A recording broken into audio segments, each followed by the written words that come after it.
Audio check. Audio check. Alright, sounds good. Happy very early morning, everyone. At least everyone on the East Coast here. Though I guess if you're further towards the West Coast, this is a very, very early morning to you. It is about 5:15 in the morning, my time. Hello, Ratika. Hello. And I did not stream yesterday. We are supposed to have ourselves a multiplayer Borderlands 3 stream session, and I was feeling a bit under the weather. Um, but as the night has gone on, I have been feeling better. And so I thought, why not have a little extra stream right now? Um, it's 12:17 for you. 12:17 in the afternoon or 12:17 in the morning? Now, for those who don't know, we will not be doing any level progression. We will not be doing any story progression for Dark Souls Remastered right now because I like to save that for Thursday's RPG afternoon sessions. And right now, for me anyway, it is very early Saturday morning. Um, so, what can we do in Dark Souls then? Well, we can grind. We can go back over areas we've been before to uh, poke about a bit, explore. There is actually an area I do want to go back and explore, but I'm going to save that for Thursday. And that's going to probably be a little bit of a lengthy stream, just to get back to that key point and see if we can progress beyond that. But I have been, I guess you could say, what's the word? Lured by the want to role play, maybe. In that, in Dark Souls, I have chosen the knight class. Really, what I wanted to choose was a paladin, but there is no paladin. There is a temple knight class in Demon Souls, but there is no paladin class in Dark Souls. And so I chose the knight class, and I'm trying to gain faith in order to utilize miracles and sort of to create my own paladin class, and that's been working out pretty well. But I've learned a few things, and so when it comes to gear, when it comes to a shield and armor, there's actually a paladin set in the game, and it must be acquired a very specific way. If not, you will miss it for the entire playthrough.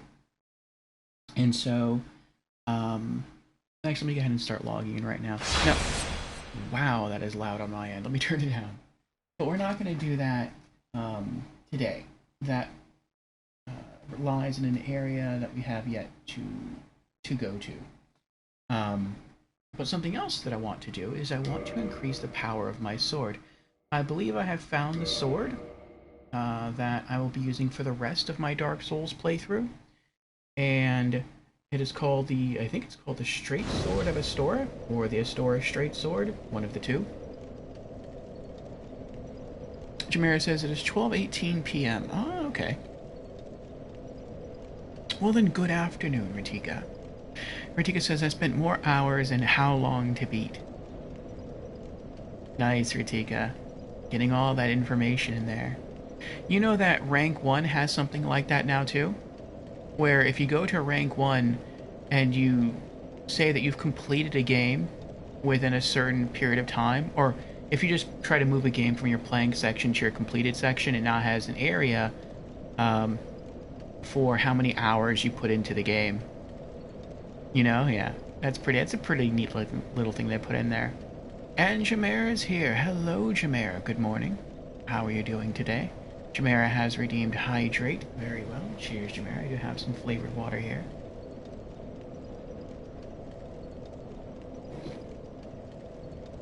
But yes, it will be some time, I think, in Dark Souls till we can acquire the Paladin armor and the Paladin shield. However, like I said, this is the sword I believe I will be using for the rest of my time in Dark Souls. And the reason why I like this sword is, as far as I know, and I haven't researched all the weapons, but I think this to be the case.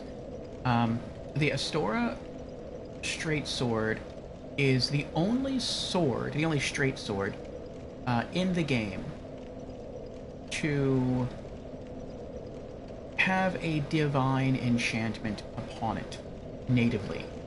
You can get a short sword or a long sword of different kinds, and I think you can imbue it with the divine enchantment, and you can make it divine. But I wanted a sword that kind of stands out, that has a unique appearance, and the Astora straight sword, I think there's only one of in the game. And so because it's unique, because it's a straight sword, because it comes with the divine element, I feel like this is what I want to make my primary weapon for Dark Souls, as, again, I am trying to be a paladin, and I believe a paladin should have a divine weapon. Jamira says, I'm doing good. That's good, Jamira. It's good to hear. Ratika says, both sites are good, so I use both. Makes sense, Ratika. And I'm feeling better, Jamira, from earlier today. So, we have a couple things to do. I cannot, or I will not, be able to max out the quality of the Astora straight sword tonight, but I will be able to get it up 2 levels. So I believe the highest we can get this sword is to +5. Right now it's +2. Today we can get this sword to +4. And it's going to require some more Twinkling Titanite. I did look up how to get some of those. We're going to need, I believe it is 2 Twinkling Titanite to get the sword to +3. Another 2 Twinkling Titanite to get the sword to +4. And then 4 Twinkling Titanite to get it to +5. And I believe today we're going to get 6 Twinkling Titanite in total. We need 8 in total to max out the sword the rest of the way. But it'll be some good progress. I'm looking forward to the increase in damage. And I've also been thinking about maybe replaying Dark Souls after we beat it, maybe doing a New Game Plus playthrough, and even going for the Platinum Trophy. Because this game has been a lot of fun so far, but we'll see what happens. I'm not setting anything in stone right now. I also might upload this short little segment to the RPG Afternoons channel, because there will be not any level progression, but there will be gear progression as far as just strengthening up the straight sword. And the stuff I have to do I think is kind of cool and marginally entertaining, so maybe I will upload it. But the first thing is, we're going to have to get 1,800 souls. We have 800 souls so far. So that means we just have to climb up this ladder and trick the red dragon twice into killing all of the soldiers up here.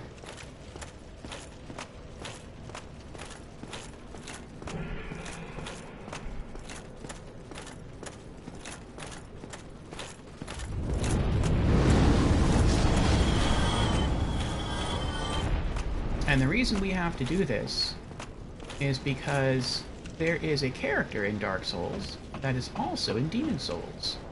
And this character is called Sparkly the Crow. Now, I think someone mentioned this during our last playthrough. It might have been Marcusor who mentioned this Thursday, but it didn't click with me. I think he said that the bird was in the game, but I didn't know where the bird was. And after looking into Twinkling Titanite, I discovered where the bird was. The bird is back at the Undead Asylum. And there's no quick way to travel back to the Undead Asylum, so that's kind of stinky poopy, but we will do it. No. Wake up.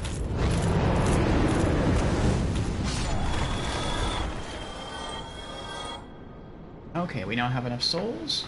We can continue on to the female merchant we have to buy some moss, and then after we buy some moss, we have to return to the Undead City, and that, or not city, the Undead Asylum, and that is where we shall encounter Sparkly the Crow.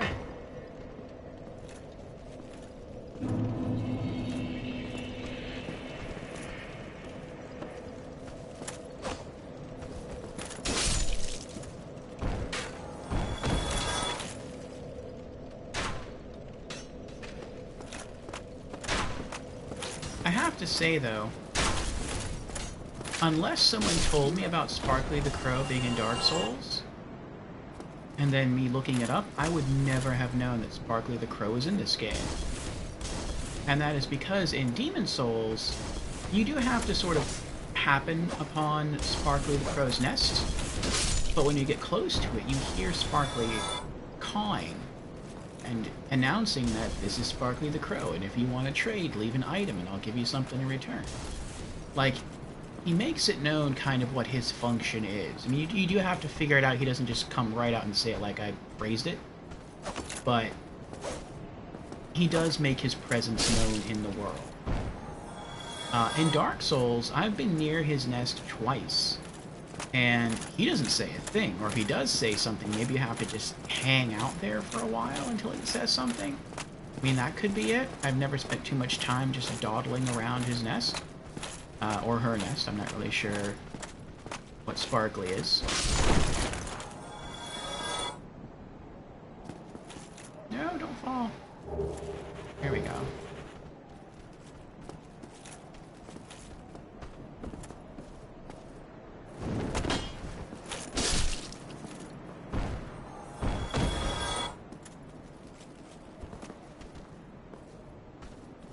Cocky there. He just wanted to strut real slow over to me.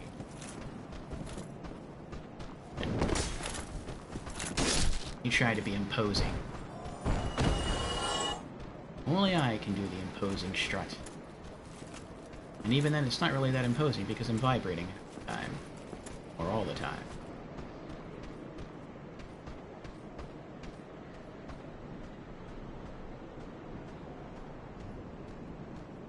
Ratika says, glad you're feeling better. Thank you, Ratika.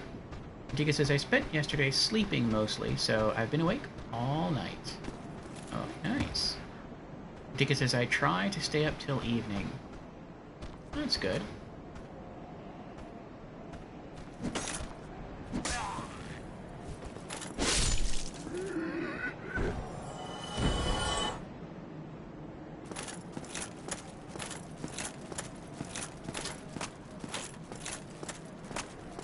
I will likely stay awake the rest of the morning. After this session is over, I may or may not take a nap, it depends. And then I will begin preparing for Spooky Saturdays. And I don't know how long Spooky Saturdays will last. I feel like today's stream session in Resident Evil, The Dark Side Chronicles, is going to be our longest stream session in that game to date.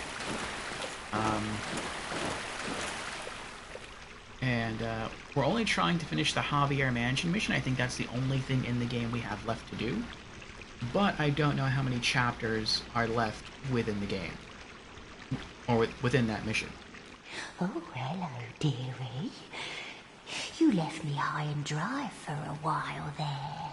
I thought maybe you'd forgotten about me. Are you back for more of my moss, then? Plenty of it here, freshly peeled, just for you.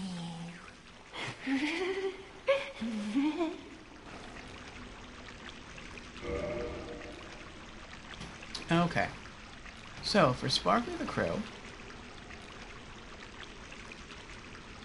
Wait, is it Sparkly? It's not Sparkly. In Demon Souls, it was Sparkly the Crow. In Dark Souls, it's called Snuggly. Interesting, interesting. Huh. I guess it's a different bird then. Okay. So, I need to purchase one of each kind of moss. I need 200 souls for one blood red moss. We have 20 of each, but the reason we have 20 of each is really because we're saving these to go into Blighttown, because we dipped our toe into Blighttown last Thursday, and we quickly left because I got hit with a single arrow or bolt, I'm not sure which, and that inflicted us with the toxic status, and that nearly killed me. So I want to make sure that when I go in this time into Blighttown this coming Thursday, that I am as ready as I can be. Ah, Lady Wolf is raiding. Hello, Lady Wolf. How are you doing? Lady Wolf has peacefully raided this channel. Well, hello again. Hello, Zozo Beware. How are you all doing? Let us see what Lady Wolf was streaming. If Stream Elements will behave. Oh.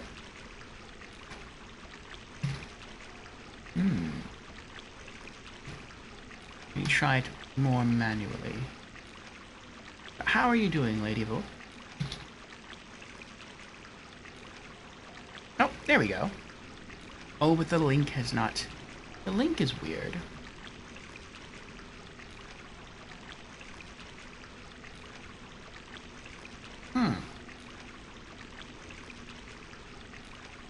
Ah, you're playing The Last of Us Part 2. I see, I see.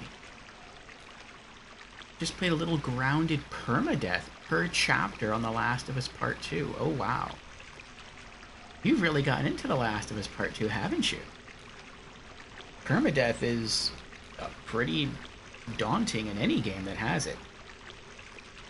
Chimera says, took a while, and it still failed. Good job, Stream Elements. Yes, yes. I wonder if it has to do with Twitch getting its own set of notifications recently. Maybe they changed some things about, and that's affected Stream Elements. We'll see. I'll give it some more time, see if Stream Elements can straighten itself out, and if not, I might try to look into more into Twitch's new notifications. But I'm glad your stream went well, Lady Wolf. Tonight, we are trying to strengthen my Paladin sword here in Dark Souls. And that's about it. Every Thursday, I stream, or I have been streaming Dark Souls. And I'm very, very sort of strict on not making any sort of level progression or story progression in the game outside of Thursdays. Because I know that some people tune in just on Thursdays to watch me play Dark Souls, and they don't want to miss anything. But I love Dark Souls, and I want to do stuff in Dark Souls. And so there are some things I can do. And so what I'm trying to do now is, like I said, strengthen my sword. And to do that, I have to acquire items called Twinkling Titanite. It is a rare ore. I think you play Dark Souls. I know you play Demon Souls. That's when I first met you. And I'm going to have to do some farming, I'm going to have to do some traveling, I'm going to have to do some merchant purchasing, which is what we're doing now, and some tricky platforming, but we'll almost be able to max out the sword in this play session. Right now it's at +2, we're going to be able to get it to +4, not quite +5, but who knows, we'll see if maybe that happens this coming Thursday. So I just came from farming some souls, and I have to purchase one additional moss clump of every color. One blood red, one purple, and one blooming purple. There we go. Much obliged. I think I like you. I like her laugh. Lady Wolf says, it is definitely my favorite game right now. I finished Dark Souls Remastered a few weeks ago. Oh, congratulations. So I'm taking some time away from the Souls games. Understandable. But it is late, and I need to sleep. I hope you have an awesome stream. Well, thank you, Lady Wolf. I do appreciate that. You have a good night. You're always welcome here, and I will see you again. Ratika says, I think I like Destiny. I think you love Destiny, Ratika.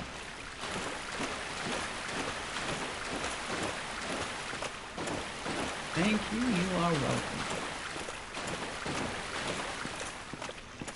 And for those here from Lady Wolf and her raid, welcome. I am Orpheo. I'm a variety streamer here on Twitch, and I stream a little something different. I guess you could say from a different game genre, just about every day of the week. On Mondays, I typically do indie games. On Wednesdays, in the Discord, we watch anime together if you are interested in anime. And then afterwards on Twitch, we have a Just Chatting stream going over community updates, gaming news, and game releases for the week. Thursdays are dedicated to role-playing games, such as Dark Souls. Fridays are typically AAA games. And Saturdays are horror games, or spooky games in general. In a couple of months, my schedule might be... Ooh, I didn't know we could throw it up there. In a couple of months, my schedule might be being altered a bit. We're probably going to expand our RPG gaming to other days as well. But for now, that is the schedule. And for any of those, what I call stream themes interest you, whether they be indie games or AAAs or horror or role-playing, or role-playing games, then you are welcome to drop me a follow, and I hope to learn more about you in the coming stream sessions.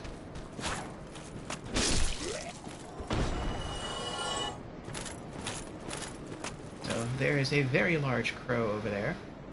We have to get over there and have him take us back to the Undead Asylum.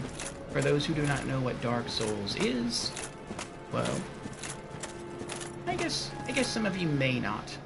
I would kind of almost make the assumption that you would know, considering that you come from Lady Wolf's stream, and she has done multiple Souls games, but maybe you just started following her while she's been playing... Oh, he has my shield. Maybe just started following her while she was streaming The Last of Us Part 2. Ah, Misplaced is here. Hello, Misplaced. How are you doing? Welcome, welcome.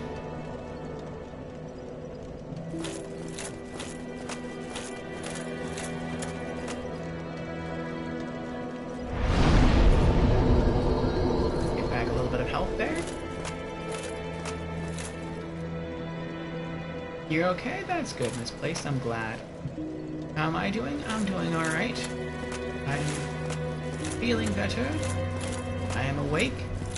And I am excited to play a bit more Dark Souls this early morning.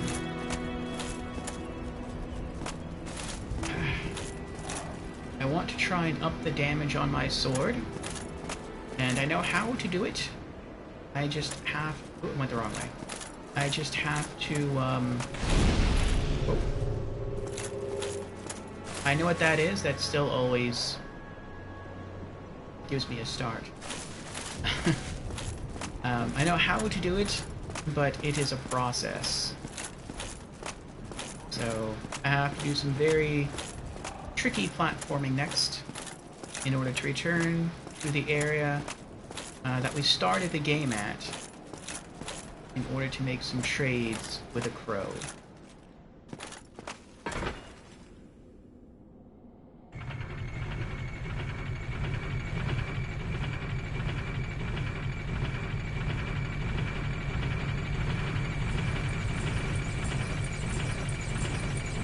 This place says Last of Us 1 is better than 2.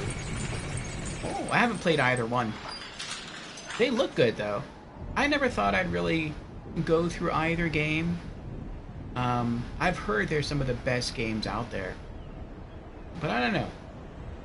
They seem, and this sounds very weird considering what game I'm playing right now, but they seem a little grim to me.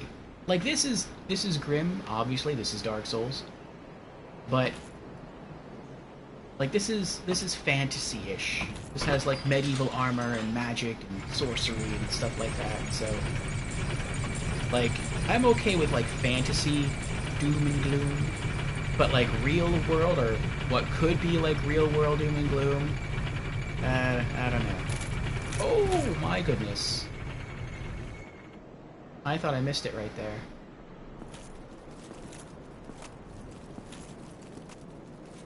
I'll go to the right. For this. There we go. Understandable? Yeah.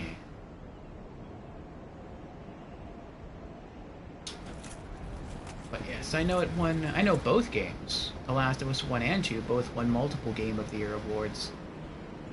And so I do recognize them for their quality. And having watched bits and pieces of them streamed from various streamers, they do look like a good challenge and a lot of fun. They look very well implemented. Alright, so what I have to do, without dying, is I have to jump from this piece of earth, this raised mountain, onto that brick column right there, and then run up there through that oblong window area. So this area is not deep enough into the mountain to allow me to run, so if I just jump from here I will not make it. So what I have to do is I have to come back here, and then I have to start sprinting from here, then turn and jump and land. So hopefully we can do this, like I said, without dying. So move over here a bit more, and here we go. Uh-oh, no. And we missed.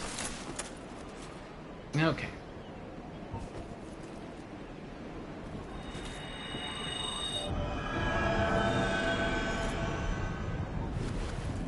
Luckily, I am so tanky as a paladin in the making that I guess I can take a drop like that and not die. Now there are skeletons following me, and there's a very good chance that they will kill me. I'm going to do my best to try to run away and get to the bonfire. That way they reset, so I don't have to deal with them.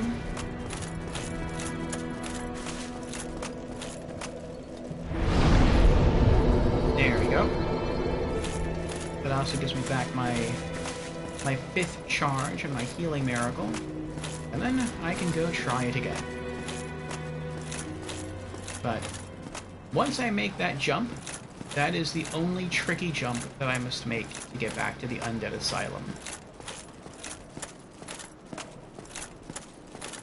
At least he didn't die. This is true. This is true. There is a wolf in that window, or you think it is a wolf? I've been through there before and I haven't seen a wolf. But I may have just not been observant enough to see it. But yes, for those who do not know what Dark Souls is a medieval dark fantasy role-playing game in which you choose the role of a certain class of character, whether that be a knight, or a sorcerer, or a cleric, or a hunter, or a thief, any number of things. And you are what is known as a cursed being. You are an undead hollow. And the benefit of being a hollow is that you are, in a sense, immortal. You are undead. You don't have to worry about the harmful effects of, well, I guess death. But the con to being a hollow, and sort of why you're trying to, I think, end it, or end the plague of immortality caused through becoming hollow, is that you have to keep killing things and devouring their souls or absorbing their souls, so to speak. And if you don't do that for an amount of time, and in a sense you're like a soul vampire, I guess you could think of it. And if you don't do that for a while, what happens is your character goes mad. They lose all sense of themselves, and they essentially become a zombie. And that is no good. So you are trying to, I guess, rid the land of the curse.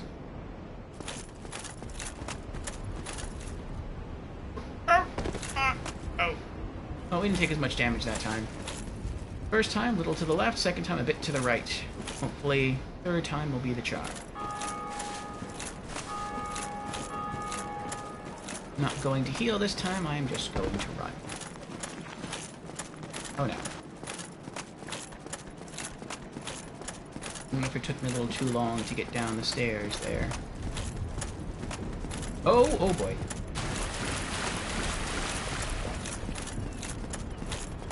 They are quick.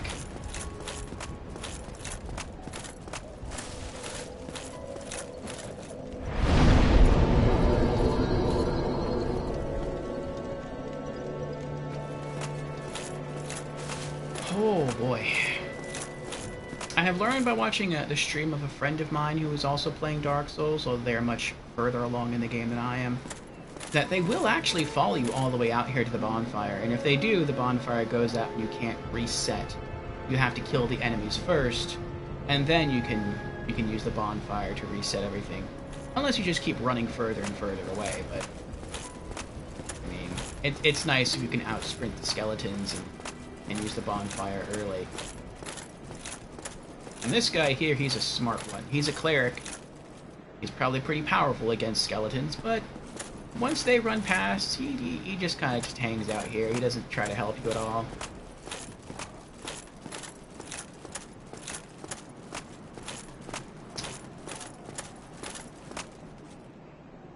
But yes, I have chosen the Knight class.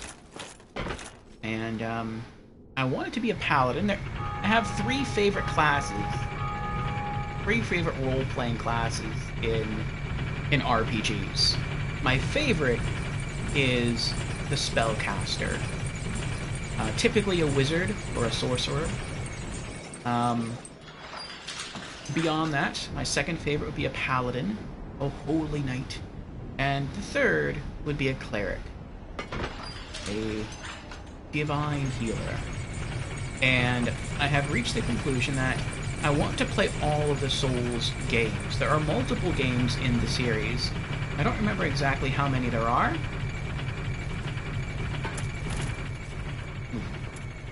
But, I want to play them all. And I also want to experience all the different classes that the Souls games have to offer. But I don't want to do multiple new playthroughs of each game. So I'm sort of in a pickle. What do I do? What do I do if I want to play as all the classes in the Souls games, but I don't want to play through a new game every time. So sort of the compromise I've made is that I will play each Souls game as a different class. And so in Demon Souls, we play the PS3 version of Demon Souls. We played as a magician. And that was quite fun. And I only intended to play it once. I ended up playing it 5 times in a row. I got the Platinum Trophy. I really enjoyed it. And now we are here in Dark Souls Remastered. And again, I'm intending to only play it through once, but lately I have been thinking about playing it again in New Game Plus. So we'll see what happens. Ratika says, I just like big swords. Give me a big sword in Souls games and I'll be happy. Well, what I have decided to do, as I said, is play a different class in each Souls game. And so we played a magician in... Let me try to line this up. We played a magician in Demon Souls. And in Dark Souls, we are playing a paladin. Okay, so I have to jump, like, right here. Okay. However, in Dark Souls, there is no such thing as the paladin class.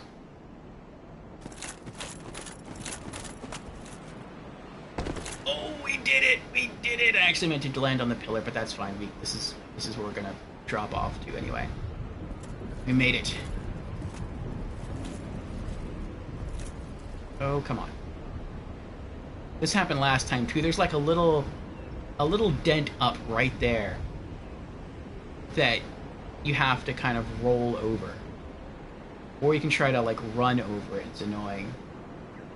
What I did last time is I turned around and then hopped backwards. There we go. That works. I feel like that's more accurate than trying to just roll forward. Oh, here we go again. There we go. Ugh. That's nerve-wracking to make it all the way to that point. We did it. Third time was the charm. Okay. Now we have to get up the stairs. Nice. Thank you, Misplaced. Yes, as I was saying, there is no Paladin class in Dark Souls, but there is a Knight class. And so I chose the Knight class. And, as a character in the game, the only thing that I guess matters to a great extent with the class you choose are your starting bonuses, your armor, your shield, your weapon, your abilities. But the closer or the further into the game you get, curl up like a little ball, the more you can branch out your abilities. And so, as a knight, I am trying to invest more in faith and learn some some cleric miracles. And basically that's what a paladin is. A paladin is a knight that can utilize cleric miracles. But I also want to go further and get like a cool paladin weapon, which I have, as well as a paladin set of armor and paladin shield. And I've learned recently that there is, in fact, a paladin suit of armor and a paladin shield in the game. So I have to do a very precise set of actions in order to acquire it, and if I do not, then I miss it for the entire playthrough. So I'm going to try and stay on top of that, but we're not anywhere near that point in the game yet. But what we are near is we are near an area where we can acquire some things in order to strengthen my sword. My sword is actually a divine weapon. I'm not sure if you think it looks like one, but it's supposed to be. It has a divine enchantment.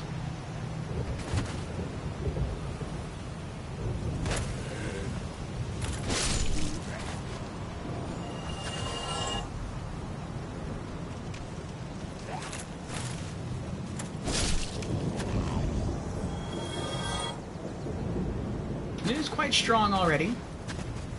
Also, these fellows here aren't really the strongest. In terms of offense, their torches really hurt. They can deal some serious damage to me with those torches.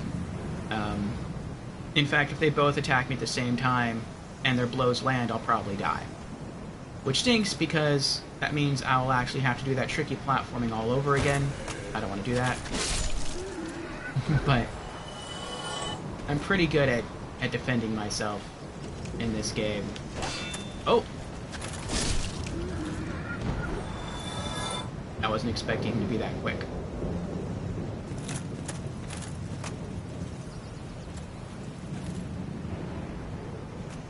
What's that one I got? You are just melting them. I am trying. Okay. Now I have to find another nest. It's a smaller nest. I may have actually passed it. I think I did. Not that one. That's... Oh, oh my goodness. Oh my... I almost ran right off the edge right there and died. Oh. Oh boy. Well, that gave me a good little jolt to the heart early in the morning.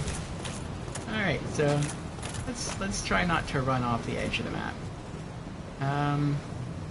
Where is this nest?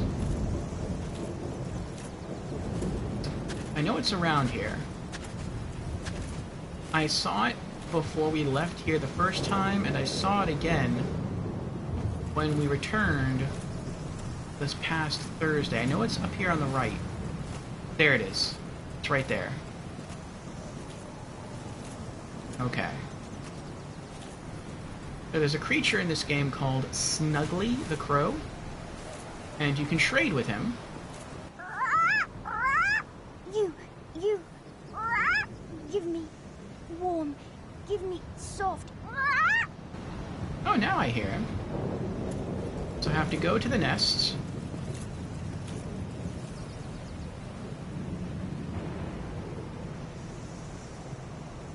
And then I have to drop an item. And we're going to drop one blood red moss clump.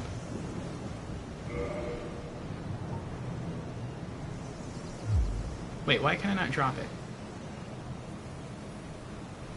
Oh. Okay, that makes sense. I can't drop the item because I have the item equipped. Okay. So, unequip. Back. Drop. Just one.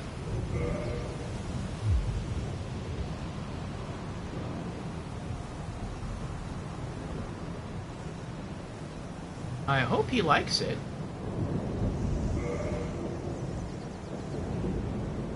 Did I not drop it close enough in the nest? I'll try to get closer. I'm so hoping I don't fall off. Item. Blood red. Drop. One. Okay. Now we have to walk back a bit. Not, he gets nervous. We'll run right over here. Okay. Now, we either have to die, we're not going to die, or I have to quit the game, return to the title menu, and then log back in.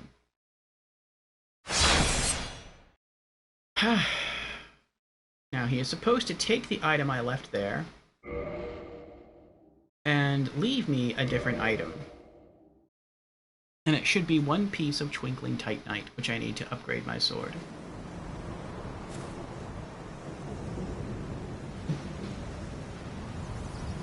Oh good, they stay dead. I wasn't sure if the enemies over there would stay dead or not. Either, I really didn't feel like fighting them multiple times. Okay. You, give me warm, give me soft. We can't see the crow, but you can never see the crow. You couldn't see it in Demon Souls, you can't see it in Dark Souls. Oh, looks like someone died here recently. Pick up item, and there it is. Twinkling Titanite. Very awesome. How did you die? Okay, you were in the nest. Who are you? Oh dear. I wonder if they hit the backstep button by accident, that's what caused them to die. It's kind of a nice view, isn't it? Not good if you're nervous about heights, but it looks nice. Alright, let's leave our second item. Close. Okay. And let's go into our equip section. Let's re-equip our blood red moss clump.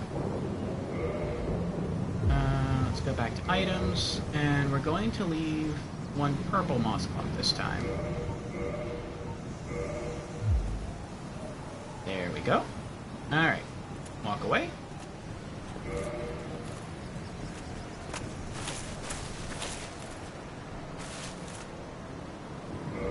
And quit game. Yes.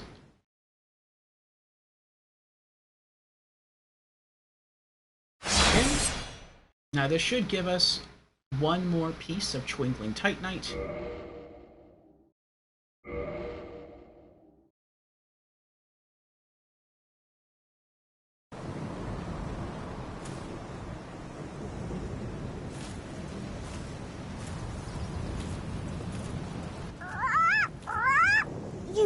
You, give me warm, give me soft.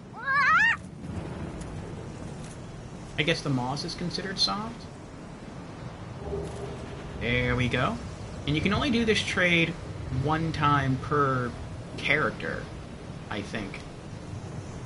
Which is to say, if I do get into New Game Plus, I cannot do these trades again. So you really have to like make sure you know what you want to use it on. Okay. Go into equip, and let's re-equip the purple moss clump. Back to items. We're gonna go to blooming purple. Drop 1. Okay. And now, ooh. I almost turned around and walked off. Okay, this is the last time we have to do this.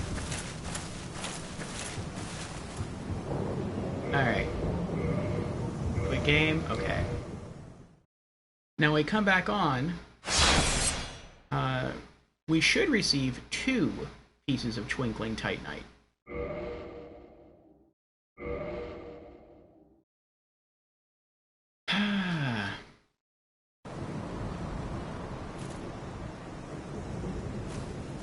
And then we will be done with all of our trades. At least. You give me warm. Give me soft. At least for this playthrough. If I decide that I want to, there we go, 2 Twinkling Titanites. If I decide that I want to go for the Platinum Trophy on this game, then I will need to replay it, and I will need to do some multiple trades there with Spark or Snuggly the Crow. But for now, we're done. For this playthrough, we have no reason to ever return to this place except for one, which we will be doing in time. There is a boss here. We tried fighting it this past Thursday, and it obliterated me multiple times, so we're not going to try that again this time. Who knows when we'll try it again. But, we have everything that we needed from this place, so let's return to the Firelink Shrine.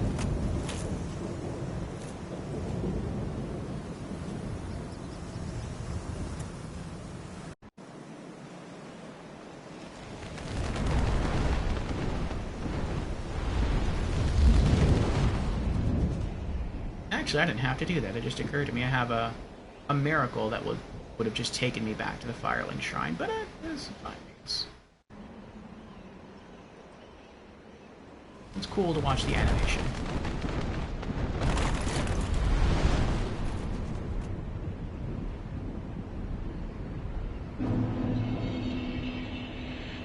Alright, we're back.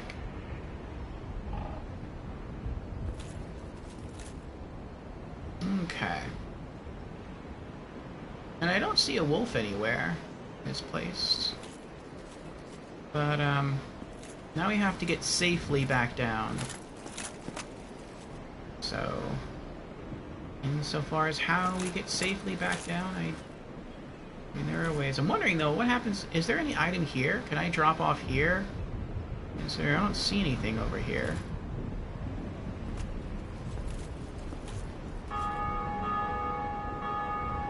I am willing to explore a bit.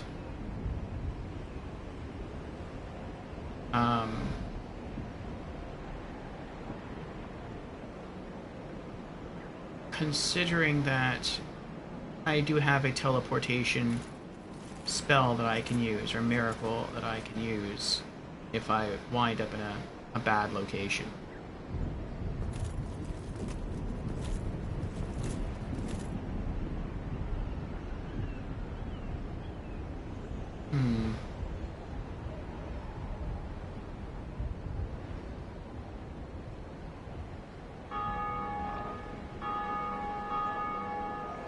Kind of difficult to get up here, so once I'm up here I kind of want to make sure I have everything.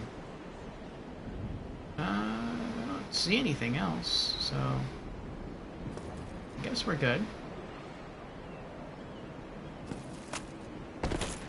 Ooh, ooh.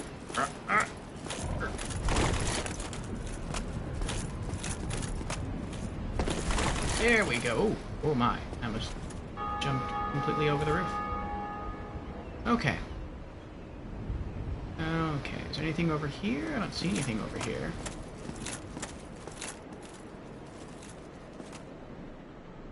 Part of me does want to just drop through the... That's a big bird. I think you can kill him too. When you get close enough, he has a health bar. But I'm pretty sure if you kill him, then there goes your transportation back to the Undead Asylum. But, part of me wants to just drop through here. Maybe there's like a secret ledge or something in here? I don't know. Of course, if I'm wrong, then I'm dead. Not that I think it really matters that much. Actually, it might matter, because my souls might respawn here on the roof. I don't want to do that. No. I think I'm just gonna get back the safe way. Let's set the homeward miracle, and we shall pray.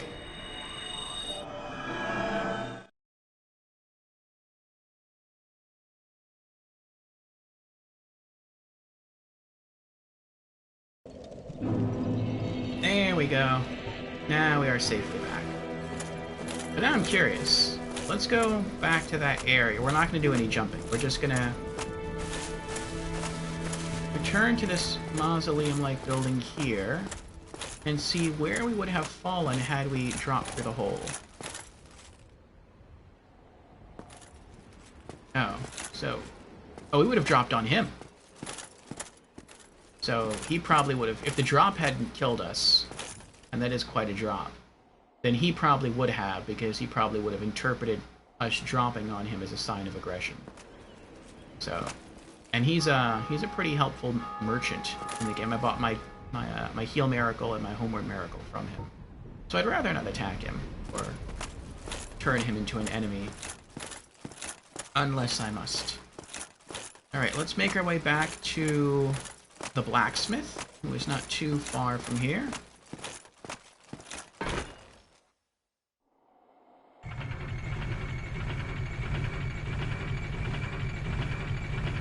And see if he can upgrade our sword.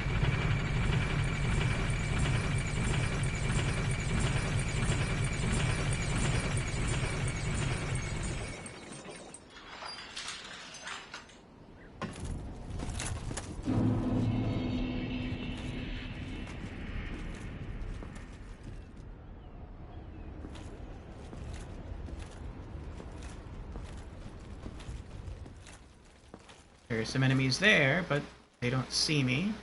And I'm trying not to make any noise because they are very strong. They deal a lot of damage, and they are very tanky. We got some enemies out here, but they're not that bad.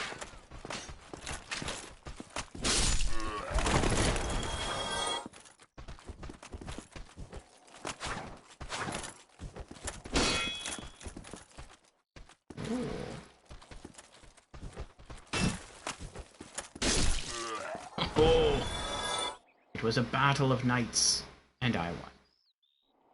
One left, though.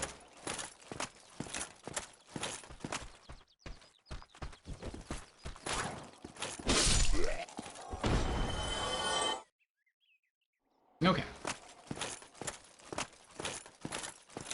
And the blacksmith is right in this building. Ah, Vajolo is here. Hello, Vajolo. How are you doing today? Orfeo in chat.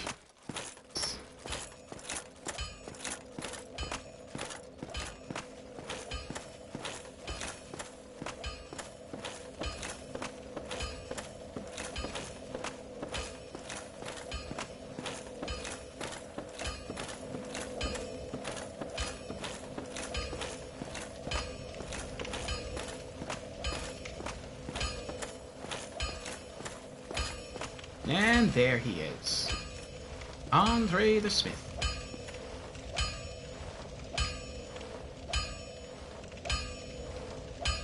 Looks like he's crafting an S-stock. Well, hello again. You seem to be doing all right. Need anything forged? Doesn't he sound a bit like Hagrid from The Lord of the Rings? I just said Hagrid from The Lord of the Rings. That's so sad. I'm mixing up my fantasies. Hagrid from Harry Potter. Alright, reinforced weapon. Oh, I need 2,000. I'm short 25 souls. Literally 25 souls. Alright, alright. I'll be seeing you then. Be careful out there. Well, I can kill a tree creature or two right through here. That should give me at least 25 souls.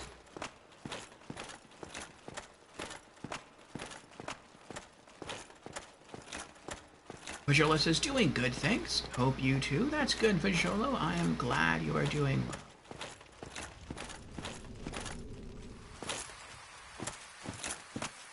We are just trying to strengthen my divine sword here by a couple of levels in Dark Souls.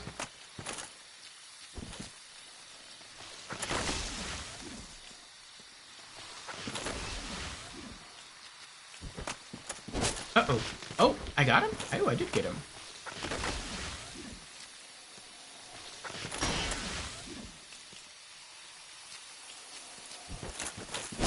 There we go.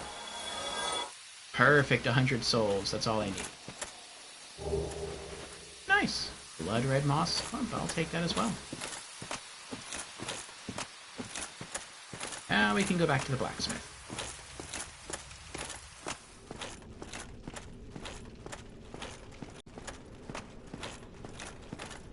I would like to max out the sword, but I don't have enough pieces to do that.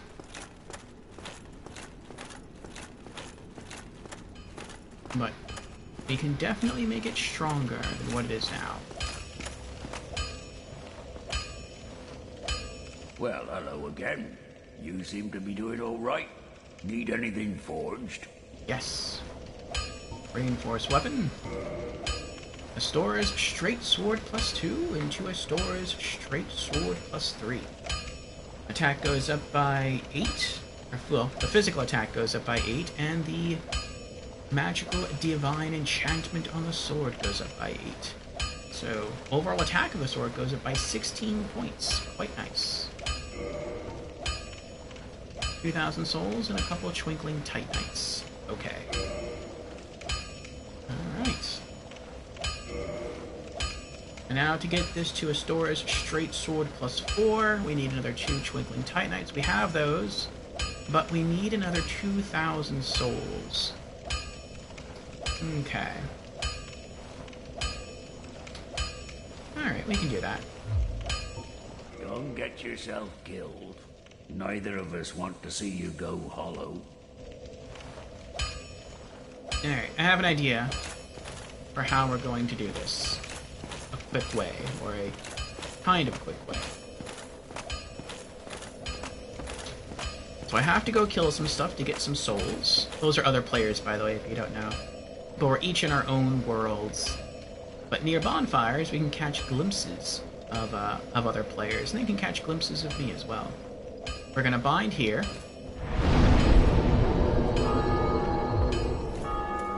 And so what that just did is the next time I use my Homeward Miracle, this is where I will be brought to. Right above the smith. So now we're going to run back to the Firelink Shrine. We're going to kill those enemies outside again. The one archer and the 2 undead knights. We'll get some souls from them. Then we'll do a little run through the burg, the undead burg. That'll get us about 1,000 souls. And then we will... Come on. Oh, he missed.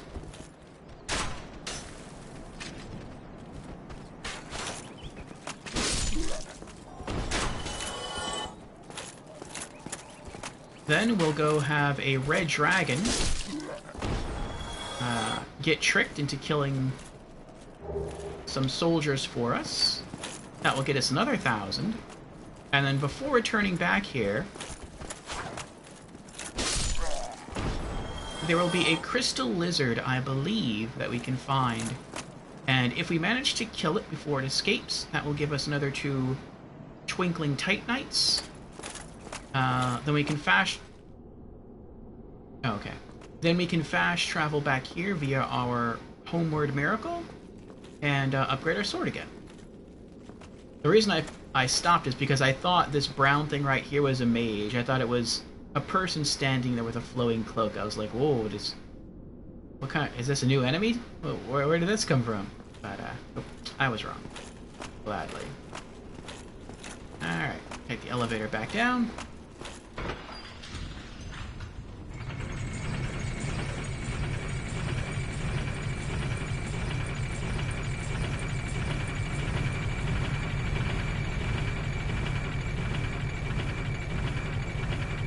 Let it take us all the way down this time.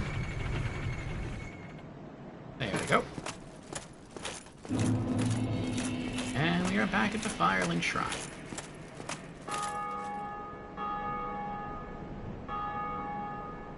Hello, Flat Earth. How are you doing? Best game ever. Is this a no running run? What do you mean a no running run? I'm not sprinting, but I am sort of jogging. However, my equip load is very high. I'll let you see that right now. 34.1 out of 58. And I know that if you wear less gear, then you move faster, but I am stubborn, and I am trying to roleplay my character as true as I can to a paladin or a knight. And so because of that, I do not want to take off my heavy armor, or my heavy shield, or my heavy sword. And I'm just getting used to what they call fat rolling, and moving slower.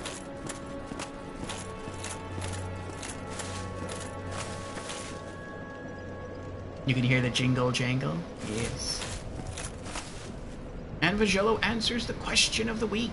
Which game or games can you not stop playing? Vagello answers definitely the Borderlands franchise. A very good franchise it is.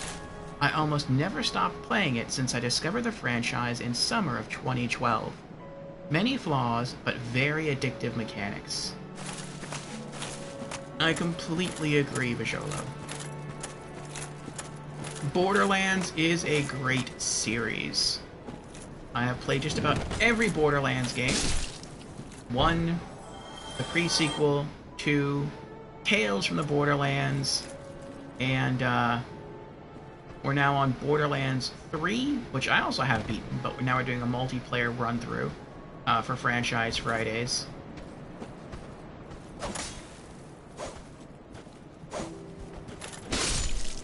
And it has definitely become one of my my favorite game series of all times. I like the humor, I like the graphics, I like the soundtrack. It has a great sense of humor. All around, it's just a very well done series. And I have to say, I also agree with you, Flat Earth. Dark Souls, I don't know if I'd call Dark Souls the best game ever, though it actually has won some awards stating that it actually is the best game ever. Oh, oh. We got a twofer. Now it's just him.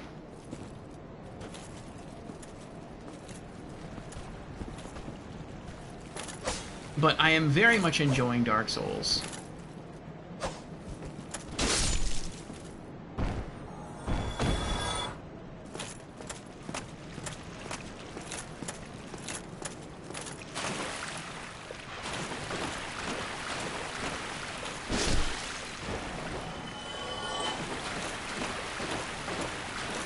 In fact, I've even started to consider replaying Dark Souls once we beat it.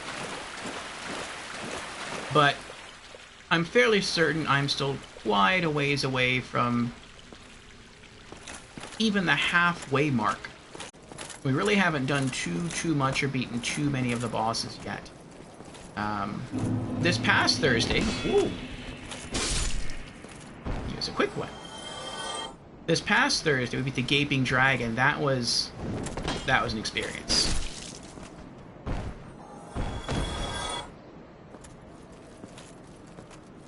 You're still down there?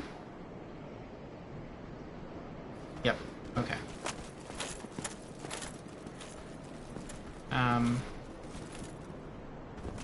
Come on. Oh, he's gonna be cheap. Alright, alright.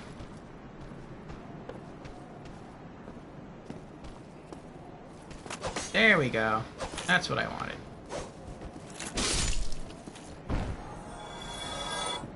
Alright, we're up to 1,000 souls. We're halfway there.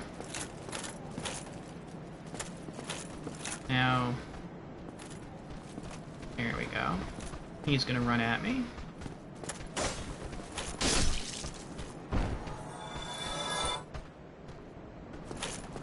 And I will be polite.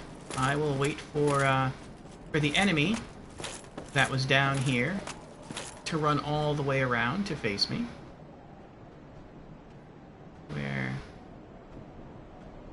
Where'd he go? I may have slowed him down since I ran back over there.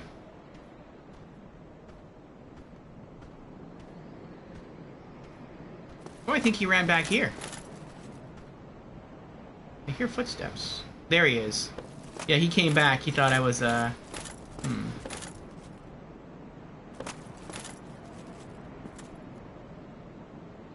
gonna stay there? Alright. No. Wait, did he run? No, he's still there. Okay. Yeah, let's get him now. Go this way.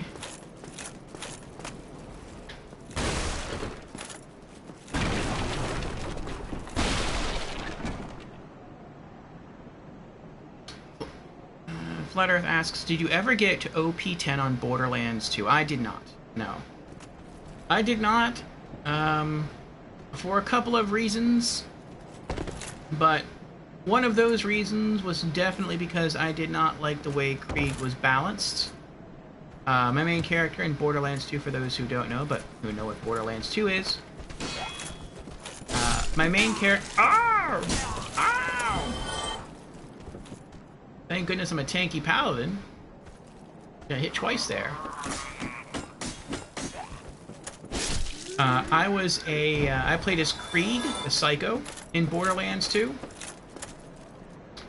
And I played as a melee build with Krieg.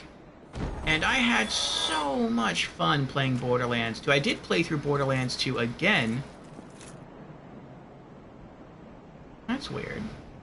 There should have been an enemy hanging right here. Huh. Oh well. But I had so much fun playing Borderlands 2 that I played it again on True Vault Hunter mode. But I realized something when I was playing through True Vault Hunter mode, and people told me this before when I had started playing the game, and I kind of disregarded it, and I was really just hoping it wasn't true, but it kind of is true. And that is, when you play as melee Krieg, the higher in difficulties you get, the less viable that build for Krieg is. And that is because as you begin going through the OP levels, the overpowered levels, you do find stronger guns. And you find things like stronger shields, and that gear really helps your character to be much, much stronger and to survive through those OP levels. But the problem with Krieg in OP10 is that Krieg does not get... his melee attacks do not get stronger in the OP levels, in the overpowered levels. And so, while every other character, and essentially every other build of Krieg gets stronger as you acquire better gear in the OP levels, melee build Krieg actually gets weaker as you get through the OP levels. And that really stinks. Like I said, in the standard game, I had so much fun playing as Krieg. I really, really did. And then to begin playing through True Vault Hunter mode, and it wasn't until late game, I'll say that, it was probably like the last quarter of the game that I started to have difficulties. Maybe a bit earlier than that, actually. Maybe like the last third of the game I started to have real difficulties with melee build Krieg. I knew at that point that I wouldn't be taking him through the OP levels. And I feel that's very unfair. I can understand in general not upgrading every other character's melee, but literally melee path Krieg is a path. A whole skill tree is dedicated to building melee path Krieg. And so I didn't want to change up my entire play system, and so I just chose not to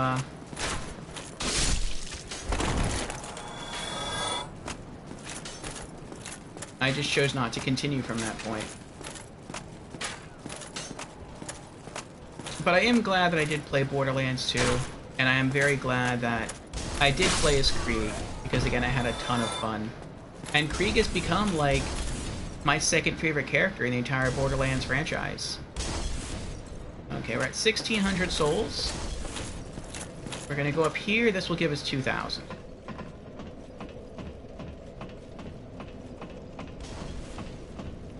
Flat Earth says, I tried Melee Zero and had similar issues.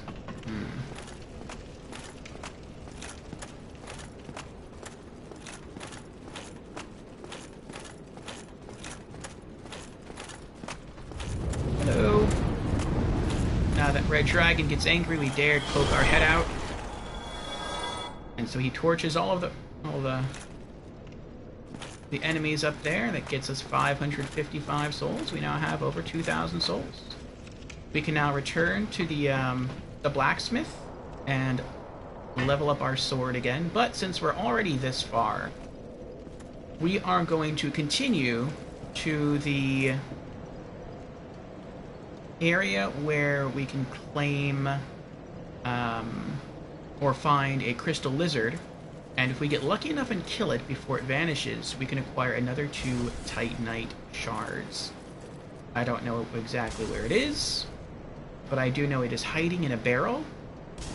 And we shall find the barrel, and we shall hopefully kill it. Alright. So I'm waiting for them to throw that bomb, and then I'll sprint across the bridge. Okay, now.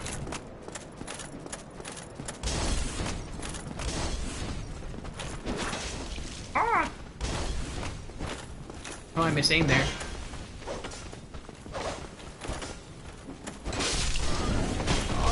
Oh my! This is probably the worst I've done in this area.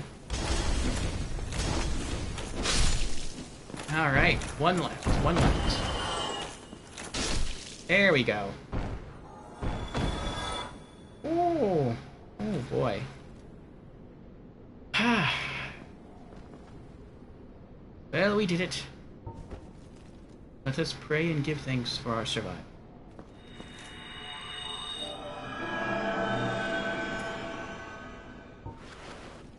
Now onwards!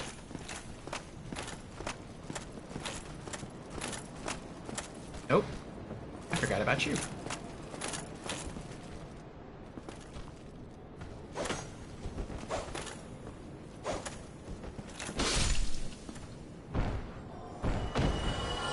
There's another enemy through that door, but I'm not going to go take him out. I'll leave him there. Hello. Ah! Ah!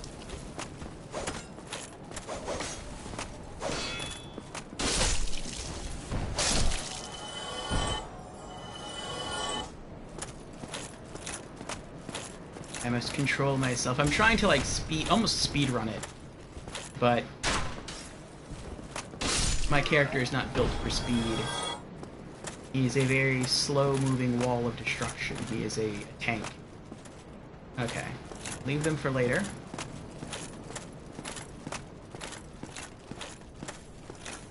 Come this way. That triggers the spearman. Run back over here.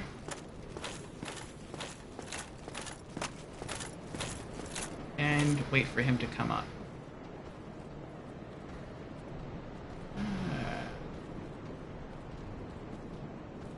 Jameer says, Melee Zero and Melee Krieg both pretty much require the legendary melee comes to work on the OP levels. Okay, and run. Kick. And stab. Alright.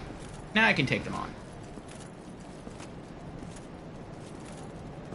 Otherwise, if you're not careful, I have learned that if you walk down too far, there's a chance that you'll pull this Undead Knight at the same time you pull the Undead Spearman. And I am very good at dealing with these enemies one-on-one. Ooh, good dodge. But the more enemies there are, the harder it gets. So, I always try to go for one-on-one confrontations when I can.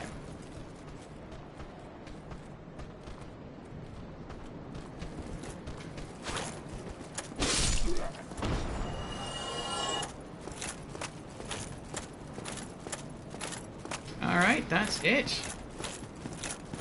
Now, there is an enemy through that door and down the stairs, but I stand no chance against him. He is way stronger than I am. So I'm going to leave him alone. But there's no other enemies in this area. Okay.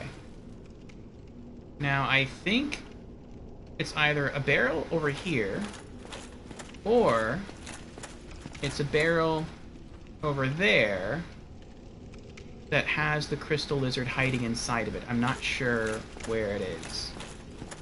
So we're just going to have to break all the barrels, and then we're going to have to get lucky enough at finding the lizard and killing it. So, let's see. Ritika says, I mainly played 1 and 2 as Commando. Ah, Axton. Jamara says, plus, you gotta be really careful with how you play. Mainly as Krieg, since Zero fans just use Deception and Escape since Invisibility. Yeah, because even though they're both melee characters, Zero and Krieg are very different. Krieg is like the tank melee, whereas Zero is pure melee. He does melee through stealth and invisibility and deception, not being seen, being fast. Krieg just stands there and takes the hits. So Zero can kind of get away with it to some extent, but Krieg has a lot more trouble. Vajula says Axton is greater than all. And Ritika agrees. Vajula asks, how much damage is able to endure on your character? For example, what happens if one of those skeletons hits you? If one of the skeletons from earlier hits me, near the Firelink Shrine, they can probably hit me 3 times before I die. If one of the enemies that I just killed were to start attacking me, they might need to hit me maybe, I don't know, maybe 6 or 7 times now. I have gotten a lot more tanky since I started the game. And this is almost like the beginning area. Alright, let's try... No, I don't see anything moving. We'll go this way.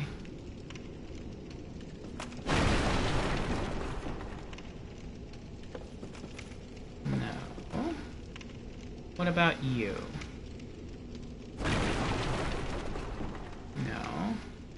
You? No. You? No. Alright. Go upstairs.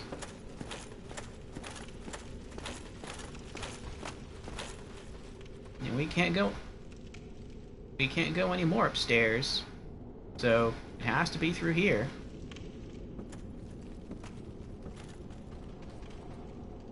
Actually, it's either here or it's over there. I'm not sure which.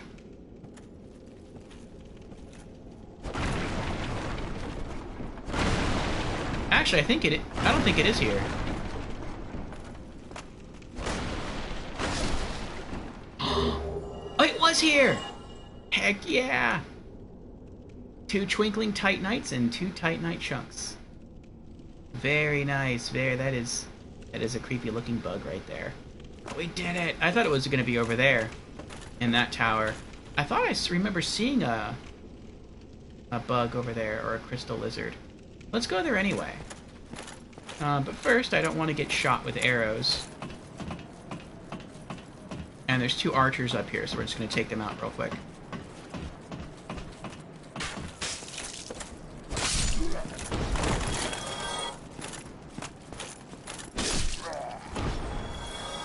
Okay.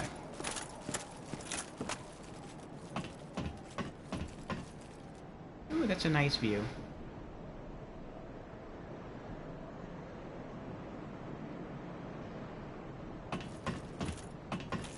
That's actually where we were a little while ago.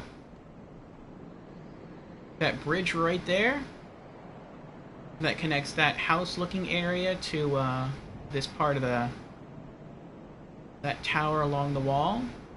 If we go straight down, that's where the red dragon's right over there. The red dragon sticks against that wall, and we can go down the center area of the bridge. And that will actually take us back to a much earlier point in the game. This game has a lot of crisscrossing. A lot of paths intersect with one another, which is, I think, really neat. The level design in this game is excellent.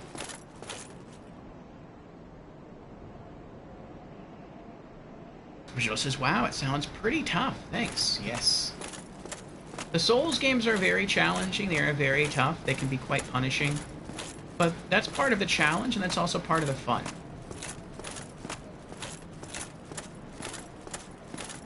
Flat Earth says, how many times have you played Dark Souls 1 before? This is my first time.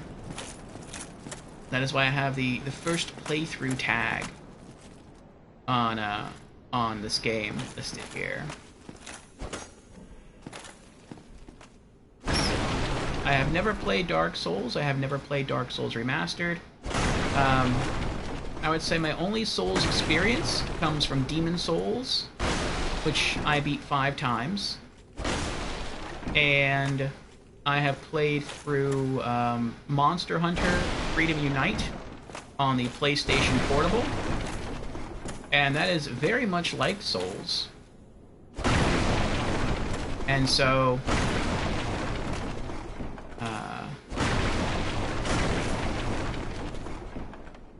that is what I attribute to my success in Dark Souls Remastered.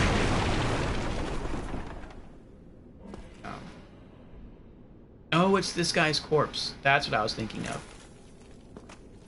Okay, so I don't think there's any more barrels here, right? No, no more barrels. We can go down there, but there's no reason to go down there. There's the red dragon that killed all the enemies earlier. That's how we got 555 souls. If we can get past the red dragon, there is a bonfire over there that we can light, and we can explore what's over there, but we're not going to do that. One, because we've tried to do that before and we've died. I think it was either 2 or 3 times we died that way. And 2, because I would consider it to be a new area that we have yet to explore, and that's something I want to save for RPG afternoons on Thursdays. So now we're going to go to our Homeward Miracle. We got everything we needed. We got our crystals. We have our souls. And so let's use the Homeward Miracle.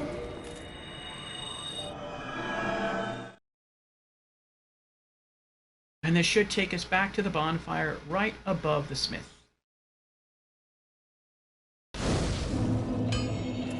There we are. Oh, I love fast travel.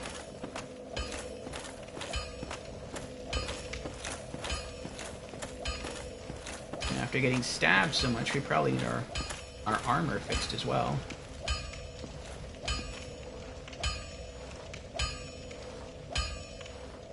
Oh yes, there was a monster back there earlier that we had to kill. Well, hello again. You seem to be doing all right. Need anything forged? Reinforced weapon. Restores straight sword +3 to restores straight sword +4. 2,000 souls and a couple of twinkling titans. Let's see. Physical attack goes up by 8.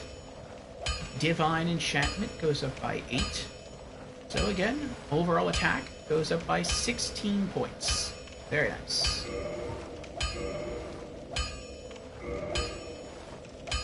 Alright, now I think the highest we can get the sword is to +5. But we need... Souls really isn't an issue to farm. But we do need another 2 Twinkling Titanites.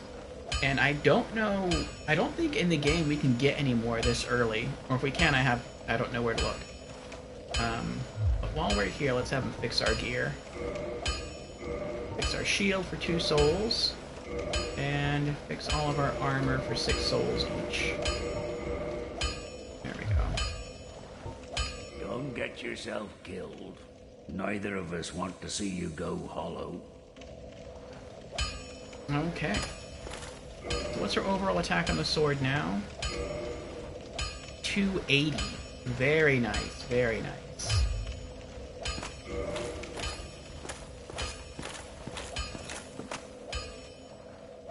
Oh, nice, oh nice. King's Field? No, I've never played King's Field. I've heard of it, but I have not played it.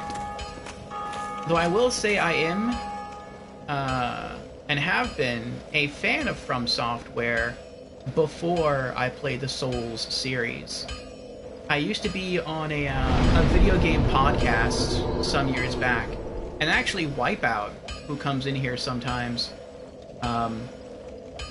he was actually the host of the podcast. And I remember us talking about one of the Souls games. I don't remember if it was Demon Souls or Dark Souls at the time, but it was a while ago. It was back in the PlayStation 3 generation. And I brought up how I was a fan of From Software and that maybe one day I would try the series. And they asked me, like, oh, did you play Demon Souls or Dark Souls? I'm like, no, I've never played a Souls game. And they're like, how are you a From Soft fan? You ever play a Souls game? I'm like, oh, I played some of their other games. And they're like, From Software has made other games other than Souls? And I'm like, yeah, of course. And, what's I doing here? Oh, resting here does reset the enemy, so that's nice. Oh, that's right, I'm putting stuff away. Bottomless box. But...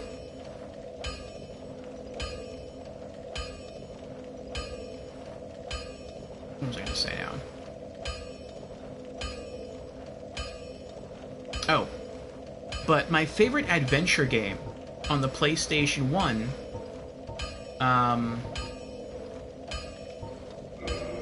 is Echo Knight. And I really, really enjoy that game. And if you're not familiar with what Echo Knight is, it is basically a human. It is like you're like a young man, and you get a phone call with some very sad news. And that is your grandpa has died in a house fire. And so you go to the house. You ask if you need to go to the morgue to identify the body. I think it was something like that. And they tell you no, the body wasn't recovered. So they assume it burned to ash, but no one knows for sure. So you go to the house, and you look around, and you go into your grandfather's bedroom, and you find this old book, this journal. And it details that he was researching something. And then you reach a certain page, and it teleports you to this world. Well, not world exactly, to a ship, an ocean liner lost at sea. And as you explore it, you begin to find out what happened to your grandfather. And so what happened is the book was sort of like a linking book, sort of like from Myst. And you find out that the ocean liner was lost at sea, and everyone aboard died. And so you encounter their ghosts. Some of the ghosts, in fact, most of the ghosts are peaceful. And they just want you to give them a piece of information, or they want you to do something for them, and you can put their soul at ease. You can put their soul to rest, and they'll move on to the next life. Some of the souls, very few, but some are violent, and you have to figure out how to dispel them, or to, like, exorcise them from the environment. And that can be challenging, but it's also quite fun. And I really like the characters, and I really love the story. And I thought it was a great Great game, very well designed. And in fact, that's where my name of Orfeo comes from. That's actually one of the 3 sources from which I derive my Twitch ID, which is also my PSN ID and my ID in most games. The name of the main character is not Orfeo. The ocean liner upon which the majority of the game takes place is called the Orpheus. And Orpheus is a play on the name Orfeo. And Orfeo is from Greek mythology. And Orfeo is a bard. And I love the story of Orfeo because it's a romantic, tragic tale. And I am a fan of tragic romance and bittersweet stories. And mythology. But aside from Echo Knight, we also have, by the way, streamed Echo Knight Beyond. And the videos for that are on the YouTube channel. Echo Knight Beyond is a distant sequel that was released on the PlayStation 2. And we streamed that for Spooky Saturdays some months ago. That was pretty fun. But the other From Software game that I really enjoyed was the original Tenchu Stealth Assassins. And that was also released on the PlayStation 1. And that was my favorite stealth game of the PlayStation 1 era. More than Siphon Filter, a lot of people forget about Siphon Filter, but that was a PS1 stealth game. And more so than even Metal Gear Solid. I really, really loved Tenchu. And I played through and I beat Tenchu multiple times. And it was a really, really well done game. I love the action, I love the varied environments, maps. If you replayed a map, there's no guarantee that you would run into the same enemies in the same places. There were multiple layouts, and a random would be chosen every time you jumped into the map. There were cool items you could use. In Tenchu, if you don't know, you played as a ninja assassin, being sent by your feudal lord to go do assassinations or just do scouting missions. Great stealth action game. And in the end, you had to defeat Lord Mayo, the Lord of Hell. And it was really cool. You could use stuff like rice cakes to distract guards and get behind them and kill them, or to distract them and just slip past them. You could use poison blowguns, you could use shurikens, you could do stuff like if a guard was standing near a wasp nest, you could, instead of hitting the guard, you could hit the wasp nest, and the wasps would get angry, fly out, and they would start attacking the guards. That would be really cool. You could use a grappling hook to run across the roofs and then drop down for one-hit assassination moves. And because the game was sort of so accurate, you could even one-hit kill bosses. If you entered an area and the boss was there and the boss didn't notice you, you slipped up. Not slipped up, but like you snuck up, is what I meant to say, near the boss and they didn't realize you were there, you could perform a stealth kill on that boss and they would instantly die. So there was some really cool stuff you could do in the game, and you could choose different main characters. Great characters, great story, great game. And so from those two games, from Echo Knight and the original Stealth, or the original Tenchu, I became a FromSoft fan, but I just never got into the Souls games until recently. But I'm really glad I did, because these have become some of my favorite games now. Okay. I don't know if it's just the lighting, I really don't. But I used a longsword before this, and I don't remember the blade glowing as white as the blade of this sword is glowing. I don't know if it's doing that because this is supposed to be like a special divine weapon, or maybe I just didn't notice the way the light gleams off the blade before. I don't know. I do know that if I go around to the other side of the blade, like, it doesn't really look like it's glowing, it just kind of looks like normal metal. But whenever I look at the sword from this side, it almost looks like it has a white divine glow around it. That's kind of neat. What is this? Enemy ahead? You liars. Well, I guess it depends which direction you're going, though. Praise the sun. Okay. Flat Earth says, another rare FromSoft game is Ninja Blade on the Xbox 360. Yes, I would love to play Ninja Blade. I believe FromSoft actually lost the rights to Tenchu. I think they were... I don't know if it was with Tenchu 2 or Beyond that I think the rights were acquired by Acquire. It was either Acquire or Accolade Software, but I think it was Acquire. And, yeah, I don't know why they lost the license. I mean, they created it, but maybe they sold it to try and reinvest in something else. And I think later on down the line, they wanted to create a new Ninja game, but they couldn't create Tenchu, and so they just did a new IP, and that new IP became Ninja Blade. So eventually I would like to get around to playing that. Visualis' great nickname lore. Thank you, Visualo. Cool, better late than never, yes. I figured Ratika. Flutter says, put the long sword in your other hand and check. Oh, that's true, I could do that, couldn't I? Let's see. Bottomless box. Weapons. Okay. Let me get this, I guess it depends where the light source in the room is, too. But if I can get the camera close enough... There we go. Alright. So now I'm actually going to unequip this sword and equip the long sword and see if we still got that sheen on the blade. Yeah, it's still kind of there. The blade is thinner, but it still kind of has that white glow to it, that sheen. Okay. Yeah, I didn't realize how thick the blade of this sword was.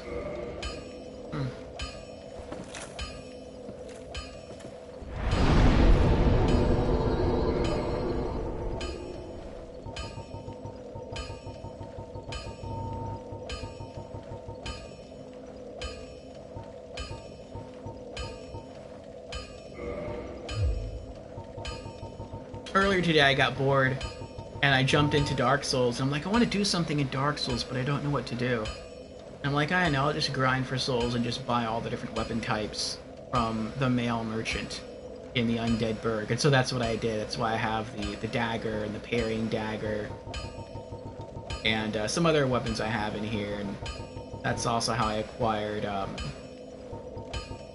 the chainmail.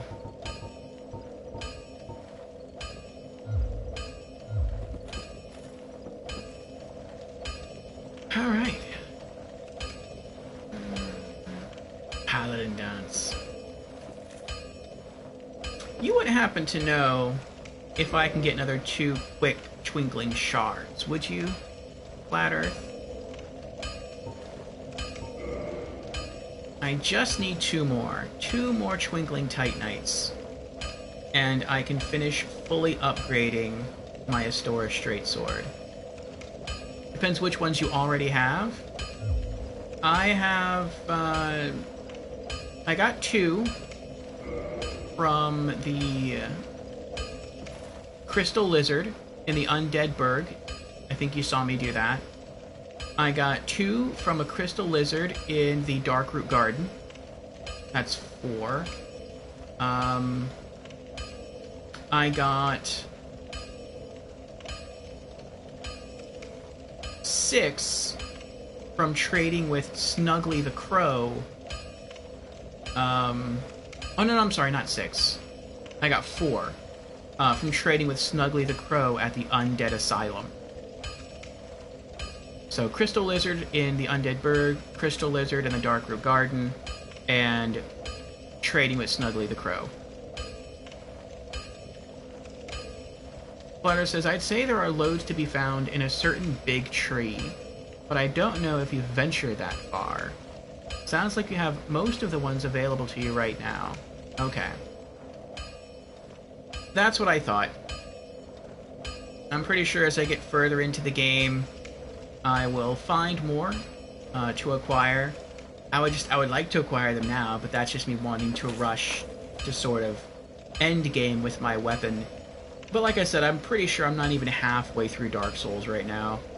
So I have plenty of time to acquire Twinkling Titanites in the future, and I only need 2. So I am pretty sure we'll get there eventually. Flat Earth says, however, +4 at this stage is very good. Yes, I think so.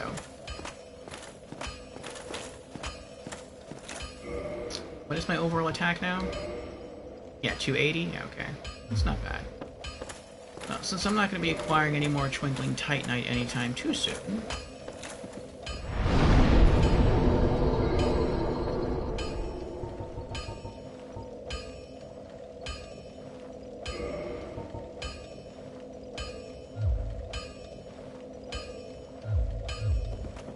I'll just put that back. Flatter says, I'm sure you've noticed the poor hollows have been suffering. Oh, from my blade? Yes. They've been suffering for quite some time. I got a longsword, and I was going to level up the longsword. I hadn't found this place yet. But, I came across the red dragon, and I tried to get it to move with my arrow. My bow and arrows, and it kept shooting at its tail. And it didn't move for long, but eventually its tail did fall off.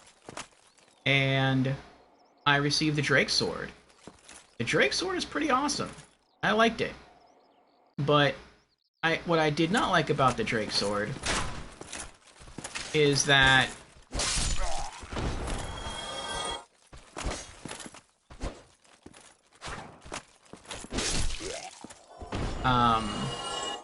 the Drake Sword was not a straight sword. It was only a slashing sword. And I really wanted to use a thrust attack. And it looks like when I examine sword types in this game, that swords with which you can thrust, on average, have lower attack than swords with which you can only slash. Oh! I was going for backstab.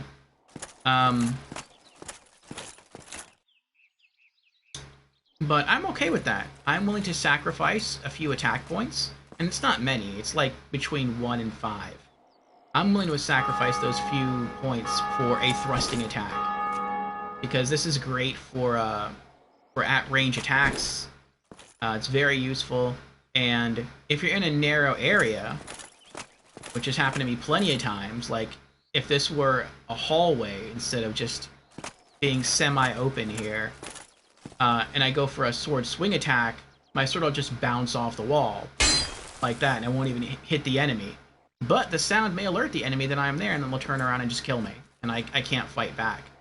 But if I have a thrusting sword, then I can just stab them, and I'm fine. So, I was very grateful that I had the Drake Sword for as long as I did. And I think we only really had it for like a single stream session, which was pretty long. I think it was like a 10-hour stream session, but we only had it for that one point in the game. I really enjoyed its power. It was a really fun weapon. I tried out its special attack. Its like shockwave move, that was pretty cool. But I knew that I wanted to get rid of it as soon as I could, because I really wanted a thrusting sword.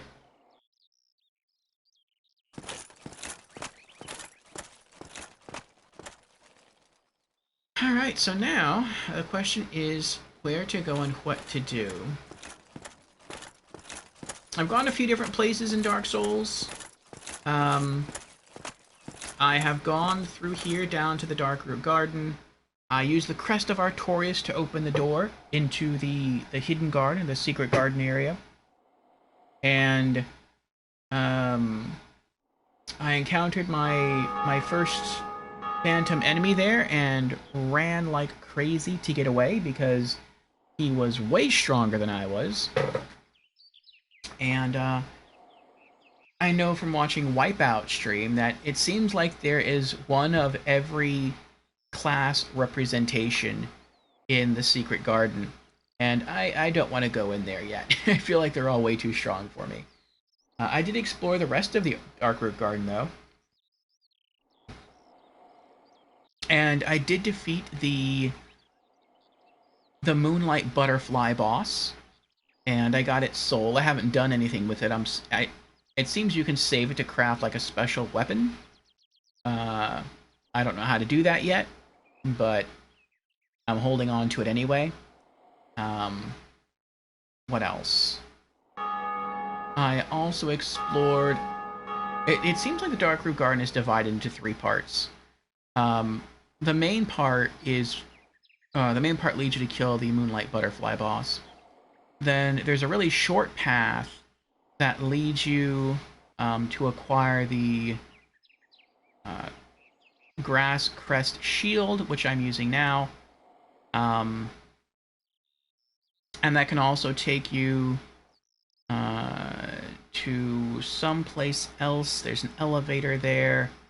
Where else? Where else? Oh, there's another path that leads you to the Wolf Ring. I got that. Yeah, and then there's the path that takes you to the doors that lead to Artorias. To the Gate of Artorias, which, like I said, after I opened and stepped through, I just ran away and never went back. And visual lapse, yes. So I'm done with the garden for now.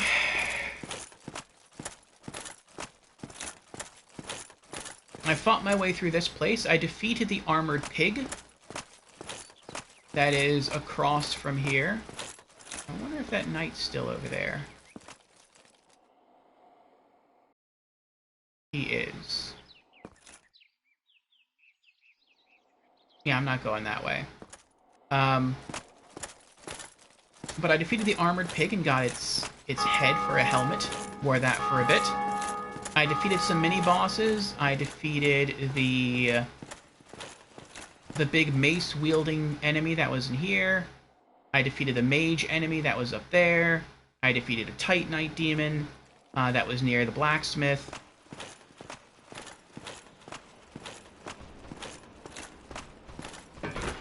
I went up top and defeated the bell gargoyles to ring the first bell.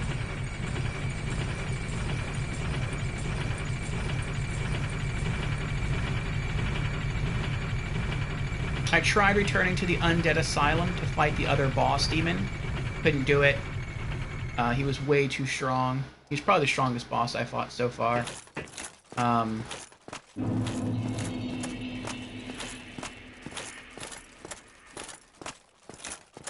I went to Lowerburg. I fought the Capra demon. I fought the Taurus demon on the way to the Red Dragon.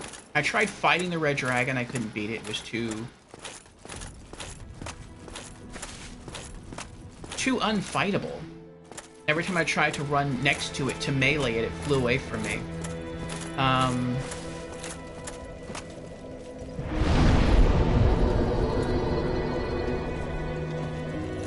I went down into, I think down beneath here is the Londo ruins, and I fought some ghosts. The ghosts are not that hard. Darn, 20 Estus. Yes. 20 Estus, and I have not, what is it called? That's what it's called. And I have never kindled a boss, or not boss, I have never kindled a bonfire. Sometimes I'll just hang out near a bonfire, like thinking about what to do. And a spark will just shoot out from the bonfire and give me an extra Estus flask. So that's pretty cool. Are you sure? Yeah. That music, it is good music, yes. So the areas you are in are extremely populated, I guess. But I haven't gotten that far in the game yet. At least I don't think I have. I spend most of my time either at Firelink or... And really, I don't really even spend that much time at Firelink. But I spend the bulk of my time at the first bonfire in the Undead Burg. And I've been using the Red Dragon that's there to grind souls. So you probably, if you're familiar with Dark Souls, and you probably are, you know which dragon I'm talking about, RCX. I run upstairs, the dragon tries to breathe fire on you, and you run back downstairs before it can do so. It kills all the enemies, and you get 555 souls. And so that's where I've been getting, like, the bulk of my Estus. I don't know if other people are doing that same thing, but it's pretty much what's been happening. And welcome to the stream, RCX. RCX says, if someone kindles the bonfire you rest at, you get +1 Estus. Nice! Very nice. Very nice. RCX says, yeah, 555 souls every 30 seconds. Yeah. It is, it's pretty awesome XP for this point in the game. I don't know if there's going to be better farms later on. There probably will be, but for now, it's not bad. Oh, and Vajolo! Thank you, Vajolo, for gifting RCX a sub. I appreciate that.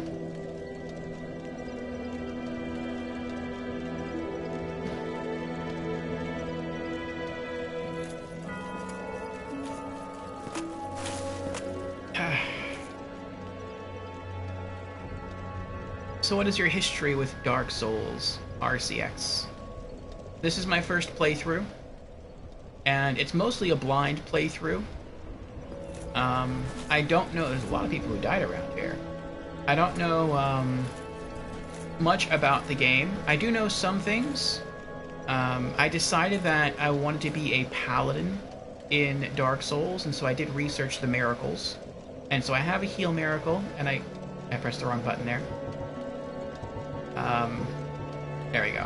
Oh wait, did I never equip my other... I never equipped my other thing. I forgot to do it. There we go. Okay. I bought the heal miracle and the homeward miracle from the cleric fellow over there. I do want to get the Wrath of God. I don't know where to get it, but if I can find it, I would like to get it. I have 3 attunement slots, and I kept pumping points into attunement until I unlocked a 3rd attunement slot. I researched covenants, and I decided that I wanted to remain within the Way of White.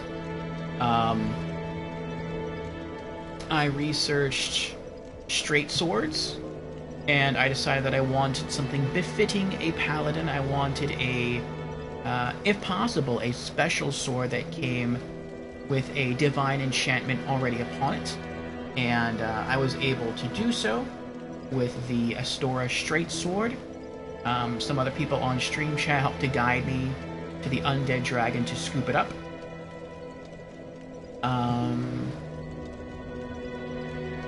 And I think that's about it. That's all I really looked up as far as like bosses and the maps for certain levels and stuff like that. I don't know anything about that. The only other thing I know, because a friend of mine in Stream Chat told me, is that there is actually a paladin suit of armor in the game, and a paladin shield. I don't think I'm anywhere near that point in the game yet, though, because he said he found it quite well into the game, and like I said, I don't think I'm that far in. So I'm probably still pretty far away from that. Right now I'm rocking the Elite Knight armor. But yeah, I'm really enjoying it. R6 says, I have played this game a ton of time, including speedruns. Oh, very nice. But you can do whatever you want. It's your first playthrough. You can only experience it once blind. Yes. Yes, there's literally an armor that is called Paladin Armor. And you get it around the halfway point. Nice, nice. There is something he told me about the shield as well. And I'm like, I don't know if I'm going to use it. I kind of want to use it because it's called the Paladin Shield, or rather, I guess it is the Paladin Shield. But he said the Paladin Shield has health regen, like passive health regen, which sounds really nice. But I'm really enjoying the Grass Crest Shield. I really like the fact that it gets, it has stamina recovery. And, I mean, everything I do in the game requires stamina, whether I block or whether I roll or I attack or defend. So getting that stamina back faster is really helpful. So I feel like even though there is a kind of quote-unquote real Paladin Shield in the game, I don't know if I'm ever going to actually use it over the Grass Crest Shield. R6 says, the shield has HP regen, but it's very slow. Grass Crest is if you play two-handed and do not care to use shields to block. Oh, I see, I see. Well, no, I'm definitely going to stick to using straight swords. If I were playing a warrior class, I really like to roleplay these games. If I were playing a warrior class and then I would use a great sword. But as a paladin, I really want to just stick to like a straight sword, like a long sword and a shield. And I do block a lot. Though most of the time I try not to get hit. Like I'll put up the shield just as a precaution, and I'll wait for the enemy to attack, and then I'll walk backwards while facing the enemy so that they miss, and then I usually counter with a thrusting attack. But I really like the stamina regen. And I know it doesn't block 100% of physical damage, but blocking 95% of physical damage is pretty nice. And I feel like I would risk taking 5% additional physical damage for the increase in stamina recovery. R6 is not. I've been using a longsword, but holding it in two hands. Oh, I see. That I have done rarely. The last time I think I actually did this was fighting against the Moonlight Butterfly. I had a Soul streamer, I think, kind of get a bit confused. I follow another Soul streamer, and I've been giving him updates of my progress in Dark Souls, and he's like, "So what did you do last Dark Souls session?" And I'm like, "Well, I fought the Capra Demon and I fought the Moonlight Butterfly." And he's like, "Oh, very nice." He's like, "How many times did you die to the Capra Demon?" And I said I did it first try. He's like, "Really? Impressive." And then I'm like, "It took me 2 tries to kill the Moonlight Butterfly," and then he got like a confused look on his face. So I guess like the Moonlight Butterfly is supposed to be a much easier enemy than the Capra Demon. But yeah, with the Moonlight Butterfly, I just tried to block the magic blasts, and that didn't work out too well. So I got the Moonlight Butterfly down to where I only need to attack it one more time and I would have killed it, but it didn't land soon enough, and so I died. And it wasn't until like after I had already used all of my heals and all of my Estus flasks that I realized that if you just rolled right before the magic blasts hit you, you take no damage.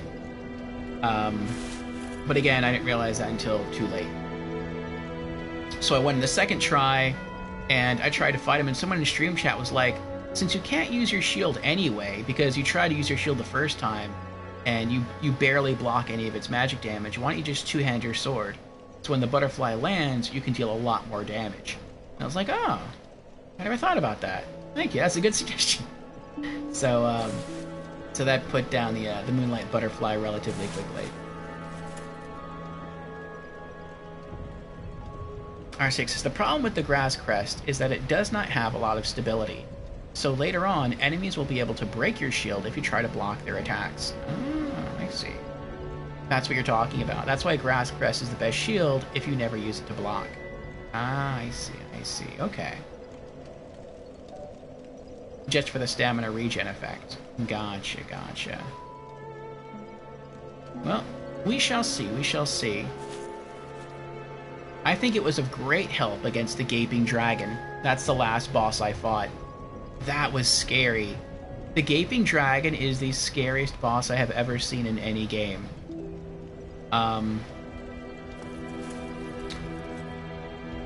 When I made it down into the bottom of the depths, as wide open as that area was, I knew as the boss was going to be big, and there was a message scrawled on the floor, and it said aim for the weak point was the tail. And I was like, a tail? Oh, it must be like a dragon. And I was expecting this, I guess I was expecting like a purple, poisonous-looking dragon to gracefully descend from the sky with tattered and broken wings. Nope.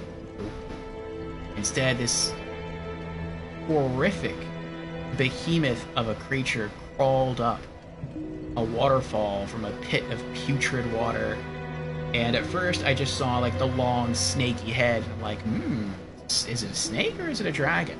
Then I saw its claws, and then I saw its rib cage, its exposed rib cage. I'm like, oh, I guess this is like some weird snake dragon hybrid. And then it pulled itself up even more, reared back, opened its chest cavity. You saw all these rows of teeth. And I'm like, oh, this is so much more worse than I thought it ever would be. This is horrible. And for a moment, I just stood there, like, frozen, like, not knowing what to do. And I shot it with, like, I think 2 or 3 arrows from my longbow. And it did barely any damage. And I'm like, there's no way I can kill this thing with arrows. And so I just switched back to my sword, and I just kept running, or waiting for the dragon to charge, and then I'd run around on its side, run up to its tail, and I'd slash its rear, and I beat it first try. So I was shocked, completely shocked that I pulled that off. But it was a good amount of fun.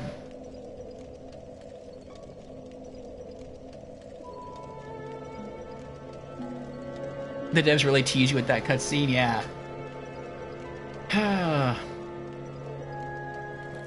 Why are all these people dying? What are they dying from? What are they doing here? There's nothing here that kills you. Unless they're trying to fight him. Or they're trying to... Did someone leave like a message here in another world saying try to jump down the well and you'll find cool stuff? Is that what's going on? Some people die for fun. Oh, okay. You could see how they die. That's true. That's true.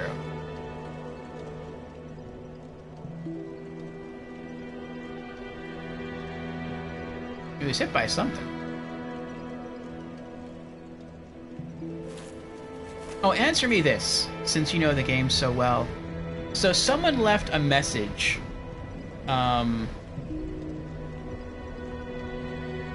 near where the gaping dragon crawled up, that waterfall area, and the message said try jumping, and it had like 56 upvotes, and I was like, no, I think this might be a troll, and so I left. That was a live troll. Okay, I wasn't sure if I missed something, because if you look out across that area, it looks like there's a door on the other side, but there's no way to reach the door. It looks like you would just have to walk across.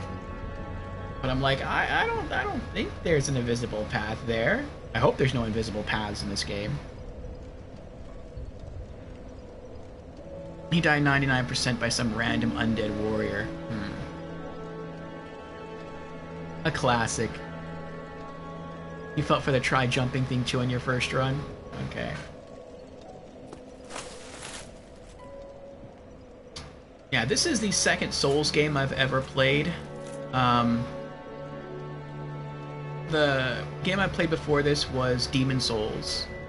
Not the remake, but the original Demon Souls back on PlayStation 3. And I really love that game. I beat it 5 times. I got the Platinum Trophy. I never intended to replay the game, but I just had so much fun playing it I couldn't stop. And so I decided from that point on I wanted to play through all the Souls games.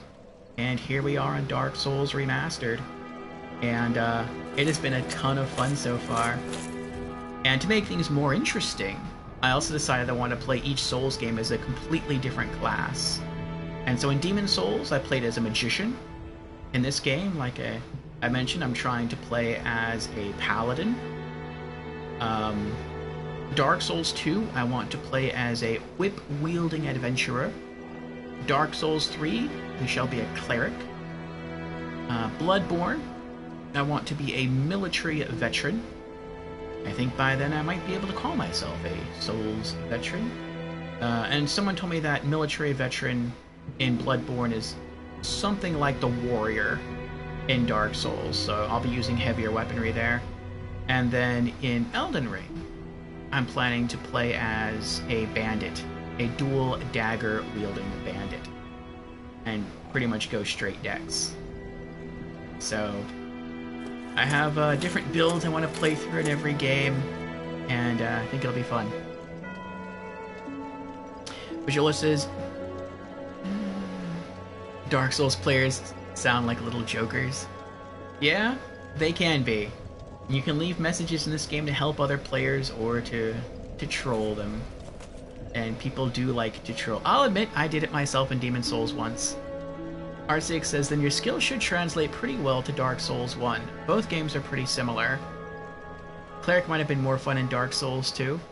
Yes, so I actually follow 3 different Souls streamers, but the one I probably had the most discussions with about Souls as a series is named Charles Q. Banks.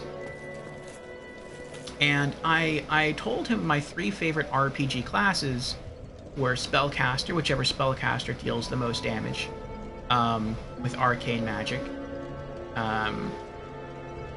and the Paladin class, and the Cleric. But then I also told him that I noticed some weird things with the classes in the different Souls games. I noticed that there are some carryover classes from game to game, but there are some classes that are specific to each Souls game. So, for example, in Demon Souls, for spellcasting, you have the Magician, you have the Royalty, and you have the Temple Knight. And in Dark Souls, those classes don't really exist. There is the Sorcerer, who you could argue is sort of like Royalty. There's the Pyromancer, who you could argue is like the Magician, because the first spell that Magicians get in Demon Souls is a fire spell, and the first spell that Royalty get in Demon Souls is a sorcery. But the names are different. But something that's very different is there's no Temple Knight class. There's no legitimate Paladin class in Dark Souls. You just have the Knight, and the Knight is a carryover from Demon Souls. But you can instill faith in it to have him use miracles, and then in a sense he kind of becomes a Temple Knight, which is what I'm going for. And I decided that in one of the games, Vajolo has got to go. Enjoy stream, everyone. Thank you for being here, Vajolo. And thank you again for gifting a sub to RCX. Have a good night. Sleep well, my friend, and I will see you again soon. Bye. Oh, no, I'm sorry. You gifted a sub to Flat Earth. Thank you again for that, Vajolo. Good night.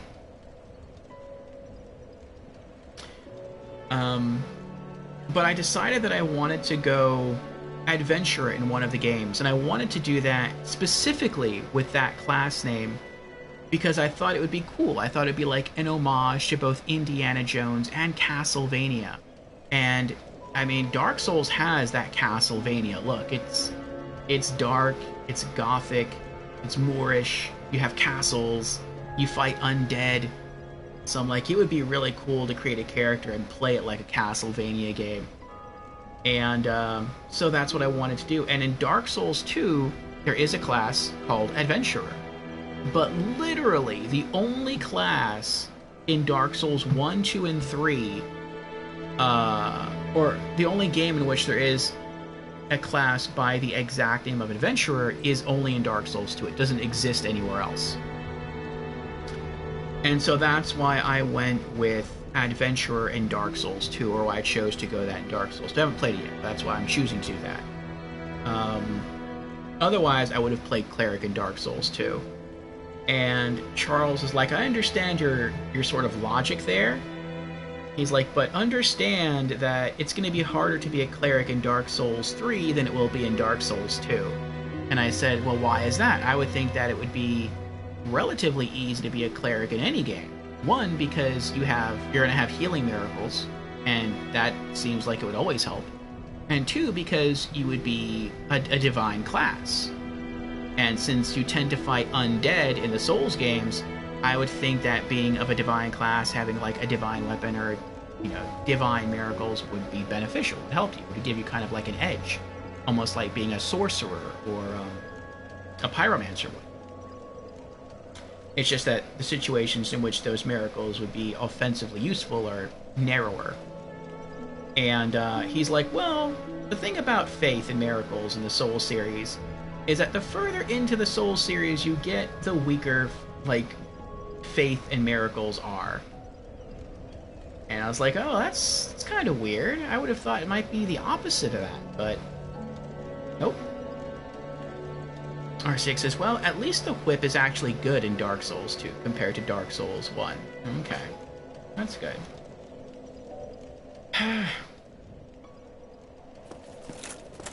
But yeah, that's... Otherwise, I would have gone Cleric sooner. What we've been doing just now in... oh, I forgot he was there. He surprised me. What we've been doing now in Dark Souls 1 is... I did research on the sword, my Astora Straight Sword, and I wanted to get it stronger. And when we started this stream, it was at +2, and now it's at +4 because we found more Twinkling Titanites. But I need 2 more Twinkling Titanites to max out its level to +5. I just don't know where to find them. And I'm pretty sure that before we beat the game, we'll find at least 2 more Twinkling Titanites. It would just be nice if I could find them, you know, sooner rather than later. But I am patient. I can wait.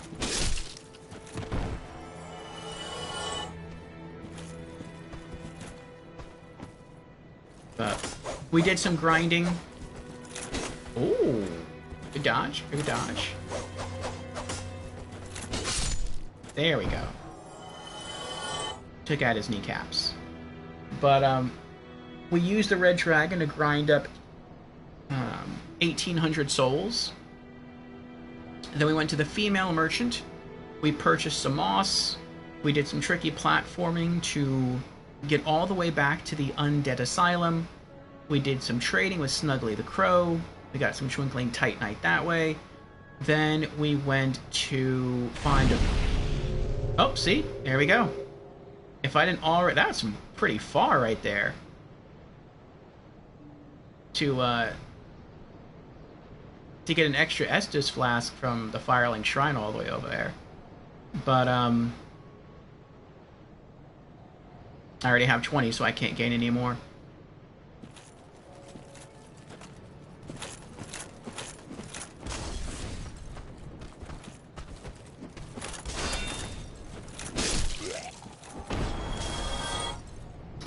But,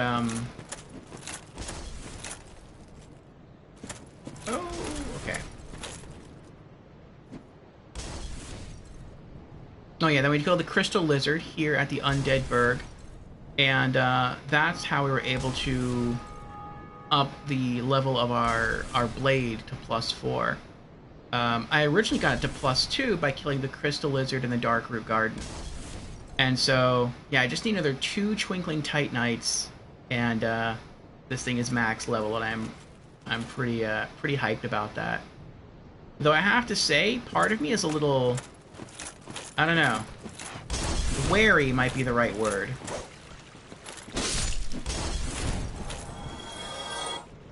And the reason I say that is because I've been thinking about maybe replaying. Wow, that was whatever. I've been thinking about maybe replaying Dark Souls, and I feel like if I'm able to fully upgrade this sword to +5, and I know that as I go through different New Game Plus playthroughs, the game's going to get harder. Like, how strong is this sword going to feel? I mean, right now it feels pretty awesome. But this is, like, pretty much the beginning of the game, and my sword is +4. So how much... Really, how strong is this sword going to be in, like, New Game Plus when I'm, like, towards the end of the game? Is this sword going to be, like, legitimately bad, or... I mean, I know it does scale, and I'm gonna, as I level up, I'm gonna keep pumping points into strength and dex and even faith, as some of my main stats. But I am a little worried if I do make that choice to go into New Game Plus, if I'll sort of be out of my depth. R6 says, Faith actually is better in Dark Souls 2 than in Dark Souls 1. But it gets weaker again in Dark Souls 3. I wonder why they do that with the Faith. +4 is already really strong at this point in the game for a special weapon. If if you want the blunt truth, it's not really that good in comparison with other straight swords, but it is usable. It has split damage, so when enemy defenses become higher, it will deal less damage compared to pure physical weapons. I see. I thought its split damage would be sort of like a blessing and a curse. In that, like, if I meet an enemy that has, let's say high magic resist, then essentially my sword's damage gets cut in half, because the magic is going to get resisted, but the physical component will go through. And if the opposite happens, if it has really strong physical defense, but its magic defense isn't that high, then again, half my sword's going to get resisted, but half will go through. But if I have a sword that only deals physical damage, or a sword that only deals magic damage, then I would essentially have to know what enemy I'm going up against and what resist it might have, and then just toggle between two swords, which strategically may very well be the way to go. But if you only kind of want to use one sword, and you're going up against an enemy that resists magic, and you only have a magic sword, then you're kind of in trouble. So I don't know. That's sort of the logic I've used to tell myself it's okay. Oh, don't be cheap. Come on. There we go.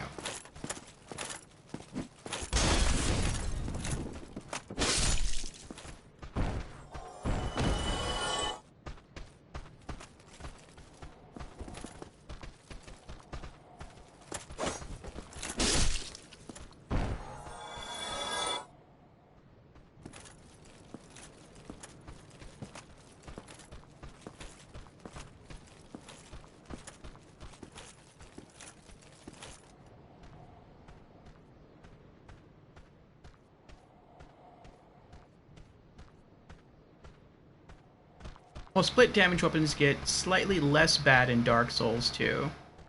I don't know if I should explain the science damage calc. Haha. You could, I might not understand it.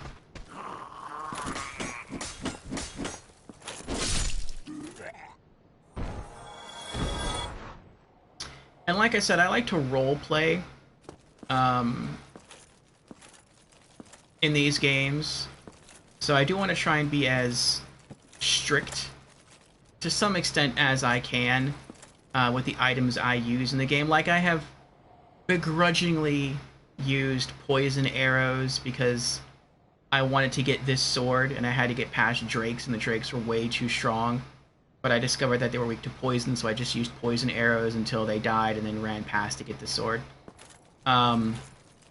But that's why, like, I only want to use, like, the sword and shield to kill most of my enemies in Dark Souls 1. In Dark Souls 2, I really just want to use a whip.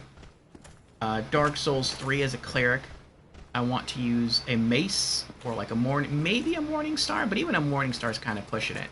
Maybe a hammer, like a one-handed hammer, or a mace.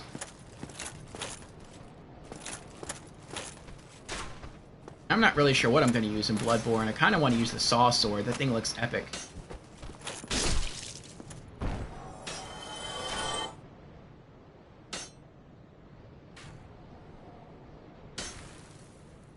You're just melting them? Well, this is almost like the beginning area of the game. And I have a very strong weapon, so I should be melted.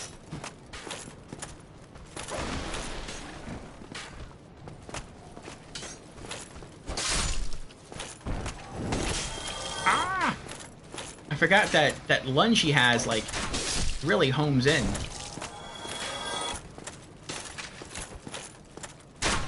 I took an arrow to the knee. How dare you.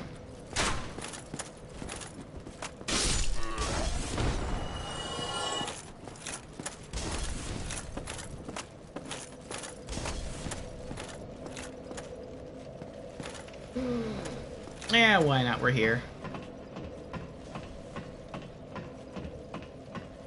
We'll give the red dragon a run.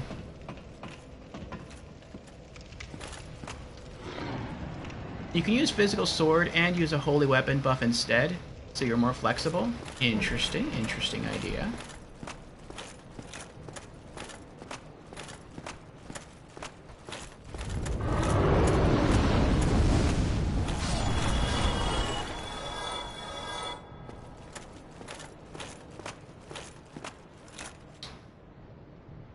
I would eventually like to kill every boss and every mini-boss in this game, to say that I've experienced everything, but I have mixed, I don't know, mixed thoughts with this red dragon here.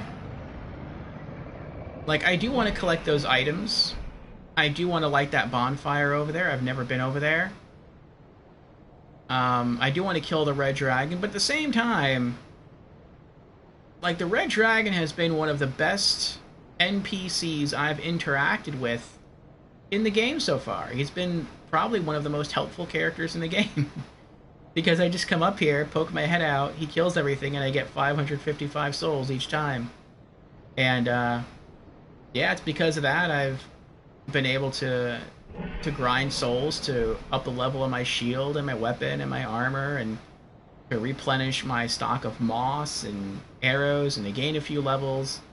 So it's like, I mean, even if I could kill him, which I can't right now, but even if I could, like, would I really want to? I mean, I don't know.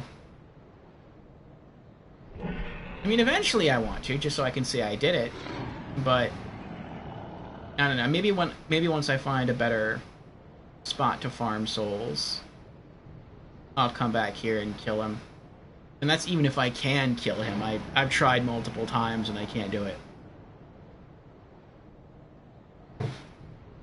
Save him for later. He is very frustrating.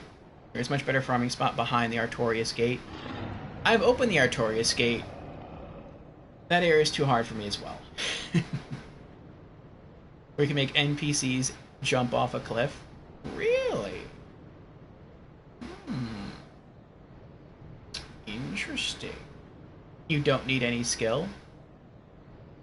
How many souls can you get that way?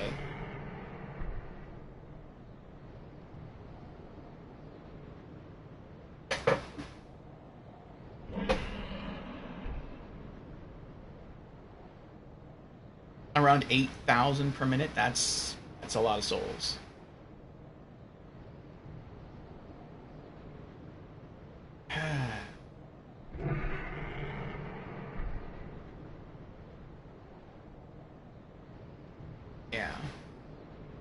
Yeah, I guess I'll leave him for later. The first time I faced him, I tried to fight him with my bow and arrows. I came down here. At the time, I had a short bow. And I thought I would shoot him. I tried shooting him with a bow up here. Up the stairs. But every time I shot him with an arrow, which was difficult, I'd hit him in the back, and then he'd either blow fire at me, or he'd fly over here and try to kill me. And so I tried to avoid that. And so I came down here, and I was like, you know what, maybe I can just shoot him enough times with an arrow and he'll leave. Because if you play Demon Souls, you know that in Demon Souls, when you meet the first red dragon, if you go to where he nests and you just shoot him with arrows from far away, eventually you'll almost kill him, and then he'll just fly away, he'll leave. And then you have to, like, actually kill him later on. So I thought, maybe I could do the same thing here. And so I tried to peek out, and I couldn't really aim well with the bow. But I was like, you know what, I bet I can hit the tail.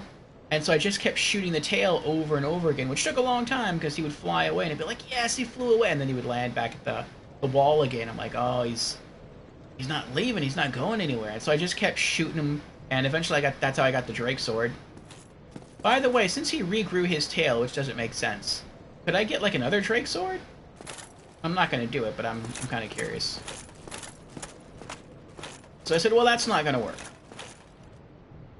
Hey, Slick, how you doing? Jumps off the cliff. Orfeo! Yeah. I've almost fallen in this game quite a few times. I think I've only legitimately fallen in this game once. And that was back at the bonfire where we were before. I had one of the weaker enemies coming at me, and I thought I was further into a stone archway than I really was, and so I went to back roll, and I just rolled right off a bridge. But I tried coming up here to fight him with sword and shield, and he would land on the ground, but then as I ran up the stairs to try and take a swipe at him, he would flap his wings, pull himself up into the air away from me, and breathe fire on me. And so I die that way. And then I was like, you know what? I tried fighting him, and I can't fight him, so maybe I'll just run past him instead. Maybe I'll do that. And so I came up here, and I'm hoping he doesn't try to torch me right now. So I came up here, and I tried to just run. I just ran at him while he was up there, and I thought maybe I could raise my shield and block the fire and make it all the way inside, and I could not do that. So then I thought, well, okay, here's another idea. Maybe I could try to roll through the fire. And so I gave that a shot, and that didn't work either. So then I just gave up. And I was like, I'll figure something else out later.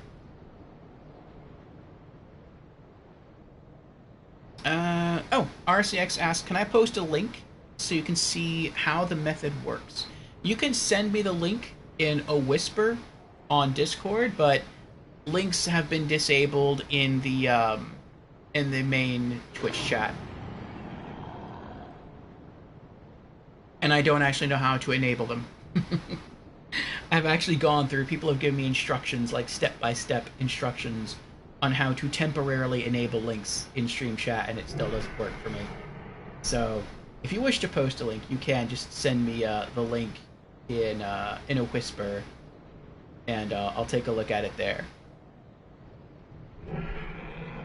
Slick says, it does not make sense that a giant salamander has regenerative abilities.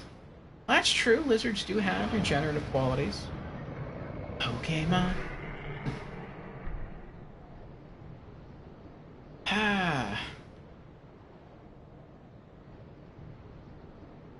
But yes, we've done quite a few things so far. I've also fought Havel, who kicked my rear end multiple times. So I guess I'm gonna have to get stronger to go fight him. I was doing pretty well in one of the fights. At first I thought I could maybe lure him towards the stairs and then jump off the stairs and do a plunging attack for a huge amount of damage. And that didn't work. I leapt off the stairs, tried to do my plunging attack, my sword bounced off a wall, and he killed me. So then I said, alright, I'll fight him honorably. I'll lure him up, and that's what I did. I lured him up onto one of these circular platforms, and we fought there for quite some time. My hits were doing barely any damage. I think at the time I was using the Drake Sword, and the fact that the Drake Sword was doing hardly any damage really worried me. And I hit him a good number of times. I probably hit him a good, like, 15 times before he hit me, like, once and killed me. So that was kind of a bummer. And then I thought, okay, here's something else I'll try. Maybe I can use the terrain to my advantage. Maybe I could lure him out and make him run someplace he's not supposed to run and get him to fall to his death. That didn't work. Then I thought, well, maybe I could hit him with multiple poison arrows and just have him die via that way. But that didn't work either, because as soon as I hit him with a single arrow, he ran at me, and by the time he reset, I guess enough of the poison effect had worn off so that it didn't really matter that I was shooting him with poison arrows, because I could never apply the status effect within such a short period of time that it took effect. So nothing I did was I able to, or no strategy that I employed was I able to use to be victorious over Havel. I also opened a shortcut from his tower into the Darkroot Garden, and I saw what is probably the scariest thing I've ever seen. Not the crystal giants that were there, but what lies beyond the crystal giants, which is to say, what looks like the biggest snake I have ever seen. It looks like it's encaged in something, like maybe it's encaged in crystal or behind a crystal, but you could see it writhing. And I'm like, there's no way I'm going over there. No. I mean, like, maybe when I'm, like, about to beat the game and I'm standing in front of the final boss arena before I go in, maybe then I'll turn around and I'll go, like, try to go fight that snake. But that thing looks super scary. It looks like it's writhing in there very, very quickly. So it's big, it's probably really strong, it looks really fast. I feel like that thing would kill me instantly. And once it's set free, and who knows how you set it free, but once it's set free, who knows where it's able to go. It might be able to slither throughout the entire area of the Darkroot Garden. So I don't want to do that right now. Slick says, I was answering your question of the week. Oh! I will tell you shortly how many hours I have on Pokemon Scarlet. I see, I see. Is Stream Elements question of the week. Which game can you not stop playing? Slick's answer is Pokemon. I like Pokemon. Pokemon was a good game. It is a good game. I have a history with Pokemon Yellow. I got to the last bosses twice. Couldn't beat them. And then I lost my save file again. I did buy Pokemon Yellow a second time. I used to own the original cart for the Game Boy.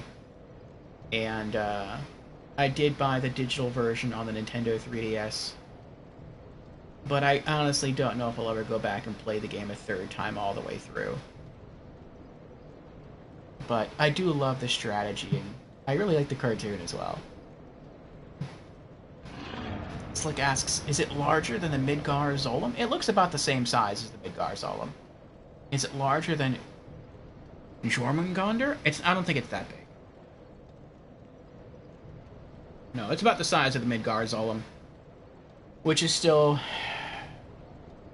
very scary. RCX sent me the link. Hope this works. It's 2 minutes long and self-explanatory. Oh, it's a YouTube video. Okay.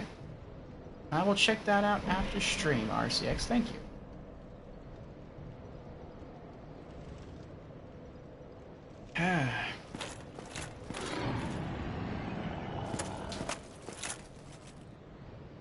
So then I ran around. Wasn't really sure where to go here.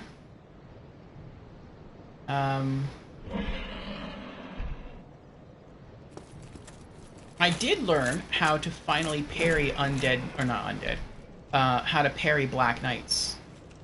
I learned to do that in the depths. That was fun.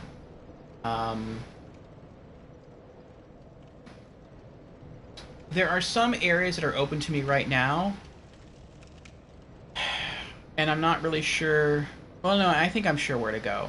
I just don't want to go there. So I could go towards the snake in the Darkroot Garden. I don't want to do that. I can go back to, I think it's the New Londo Ruins, where ghosts are. And I made it to a building where it looked like a Grim Reaper was standing on top of it looking at me. And I was thinking about shooting it with fire arrows, but I wasn't sure if it was an NPC or if it was like a legitimate enemy, like a mini boss or something. And if it was an NPC, I didn't want to get it angry at me. And so I thought I would just try to make it into the building, go up onto the roof and talk to it. But once I got into the building, I got swarmed with like half a dozen ghosts, and they killed me almost instantly, and I decided not to go there that way anymore. So that's I'm waiting on that as well. In fact, I'm waiting to upgrade my sword to +5. And I'm really hoping that when I go back, I can just do one swipe and kill like the ghost in a single hit.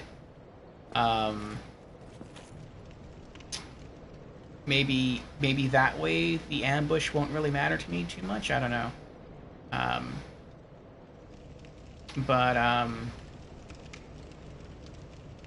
Where else did I go? I went to Blighttown, and yeah, that was an experience. I will say I'm very happy with the fact that I was at Firelink Shrine, and I went from Firelink Shrine all the way to the doorway that you enter from the Undead Burg into the depths. And I eventually found the bonfire in the depths, but I'm like, I'm not going to use that bonfire. I lit it, but I didn't rest at it because I'm like, this is like one of the worst bonfires I've ever seen. It's like once you use it, and maybe the enemies don't respawn, I don't know, but right above it are like 5 slimes, and then a torch holding hollow right at the door, and I'm like, I don't want those enemies to respawn. They'll kill me as soon as I go outside. I'm just not. I'll light it, but I'm not going to rest at it. And so I made it from the Firelink Shrine all the way through the depths without dying, and fought the Gaping Dragon and beat it first try, and then made it into the Blight Town. And I was like, I was ecstatic. I was ridiculously happy. And then I was asking stream chat, like, okay, so where's the first bonfire at? Where's the bonfire in Blight Town?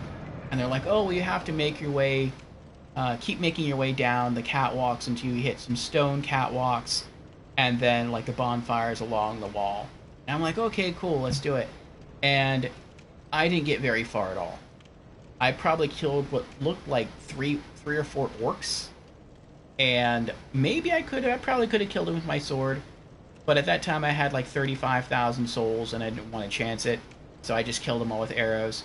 Then I killed some what looked like goblins, and then I got to one goblin, and he hit me with a toxic arrow, and I had a full HP bar going into Blight Town. By the time I just ran back from where he shot me with an arrow to an area where I was sure it was safe, I had like a segment and a half left of health because I was taking so much damage from the toxin. And I'm like, nope, I'm done. I'm just going to leave. I'm using Homeworm Rogue to get out of here. And then I went and leveled up some. So it's like I could go back to Blight Town, but I don't know if I really want to go back to Blight Town. I do want to go back to the depths. There is an item I missed in the room where you fight the large rat. People are telling me that there's like a special entrance there, and it's not very far in. But I know I missed the item because I could see it, I just couldn't reach it. But yeah, I could go back to Blight Town. Yes, I could try the catacombs, that's true. I did fight the small skeletons near the Firelink Shrine, and at least when I had my sword at +2, I would say that I'm probably like...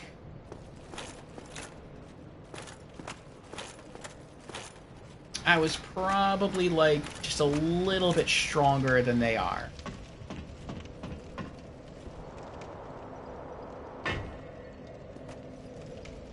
Okay, they're still dead. Let's head back over there. We'll go back to Firelink. I might as well snag a free 200 souls while I'm here, though. These spearmen right here were the first enemies I tried to learn to parry, and I couldn't do it. It was too confusing. But I did learn how to kick, and so I just do that instead.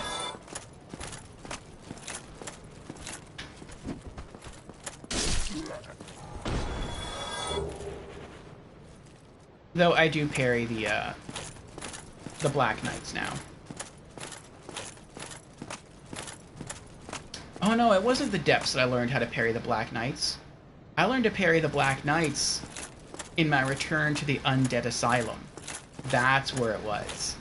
Because I was trying to hack away at them with my +2 Atora Straight Sword here, and they were just destroying me. Oh, that's right, he's not here.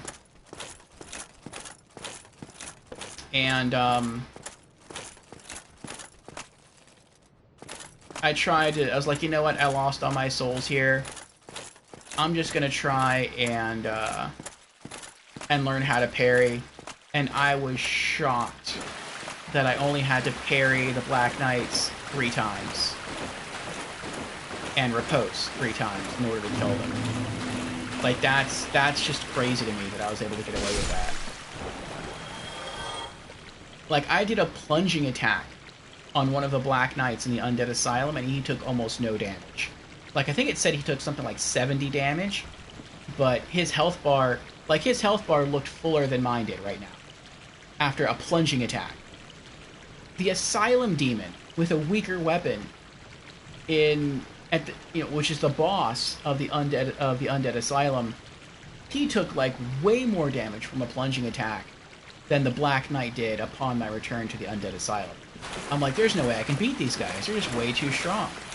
And I'm like, you know what? I'll just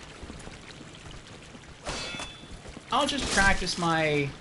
I don't think I'm going to survive very long, but I'll just try practicing my,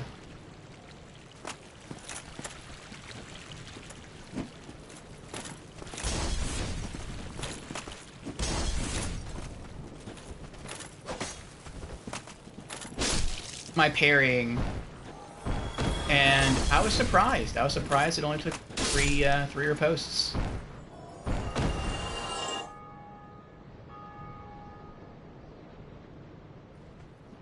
Yes, R6 says catacombs are open too. I mean, I'll go back right now and I'll try the skeleton, see how successful I am. I think I've only ever fought 2 of them. There's still some items down there at Firelink that I didn't scoop up because I'm so scared of the skeletons. Ratika says, I'll go take a power nap. Be back in a bit. Alright, Ratika. Rest well, my friend. Rest well.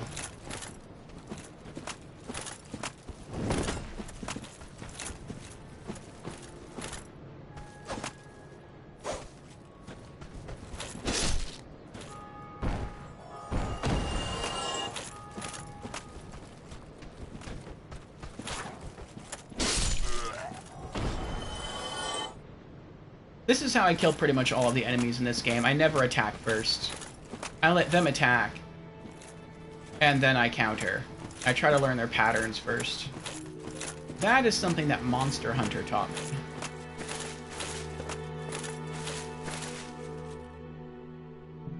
Slick says, Pokemon Scarlet Violet came out November the 22nd, 2022. I currently have over 630 hours on Scarlet. That is a lot of time, Slick, considering it came out at the end of last year. Slick says, so definitely my answer to the question of the week. Makes sense. Makes sense. RCX says, there's also a back entrance to Blighttown, which is much easier to go through. Catacombs has a joke boss, and you get a useful reward. I don't know if I should spoil it. Nah. I'd rather be surprised. I think.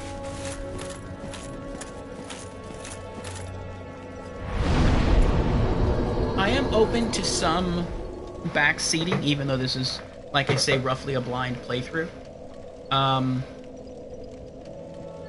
When it comes to the story in the Souls games, I want to sort of learn the story for myself, like at the pace the game is delivering it. So if there are like twists and turns, if there are questions being raised that are later answered in the game, if certain characters will betray me, like that kind of stuff, I want to learn on my own. The other thing I want to learn on my own are boss tactics, like boss strategies. I want to figure those out on my own as well, in addition to, like, strategies to use against standard enemies. But everything else is pretty much open. So if there's, like, hidden items somewhere, if there's, like, hidden NPCs to talk to, like, I would actually appreciate that knowledge. Because I do want to try and get the most out of the game as possible. I mean, like, the more I play this game, the more I'm leaning towards playing it again in New Game Plus.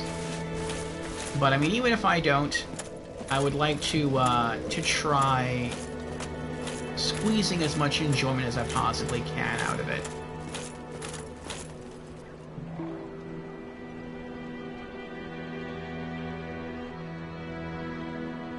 R6 says, yeah, it was just about the item drop, no story thing. Okay, then sure, go for it.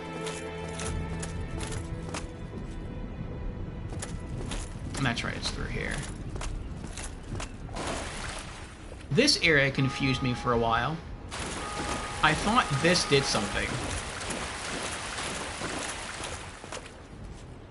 Like, first off, I think this chest was empty when I first got here.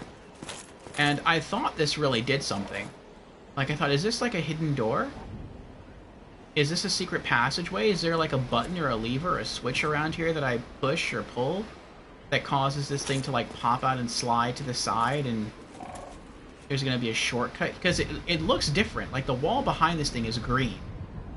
And then the actual statue, like the stone statue sitting in front, is brown. So it looks like it's two different textures touching each other, and that makes it look weird. But if this is a secret somehow, it's got me stumped. I remember I was also really nervous about this area too, because it's kind of hard to see the floor. And I thought, I wonder if I walk in the center of this area if I'll just drown. Like, I could see a Souls game doing that.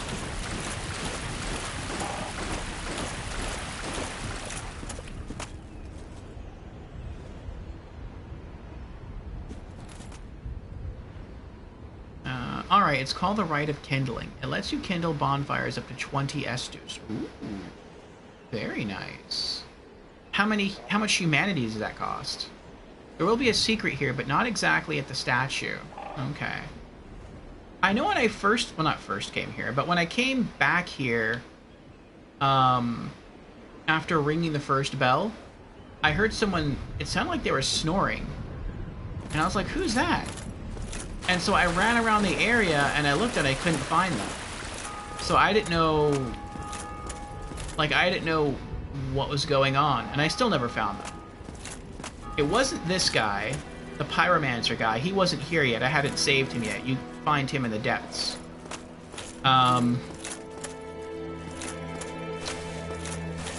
The sorcerer guy was here. Because you save him in the Lower Burg, Lower Undead Burg. But he didn't look like he was sleeping unless he sleeps standing up. I don't think it was the Crestfallen. I talked to him. He seemed fine. You only heard the snoring when you got, like, right around here. And I thought maybe it's the cleric guy. Maybe he fell asleep. Because he's not that far from where the water is. You know, he's right here. But I ran over here and he seemed awake. So I'm like, I don't know what's going on. It costs 1 to become human, and plus 3 to bring it up from plus 5 to plus 20. And the snoring thing is the secret I was talking about. You find out about it later eventually. The snoring starts once you ring the first bell. Okay. So it's something that I will figure out in time. It's not something that I have to discover. It's something that will be revealed to me later on, is what you're saying.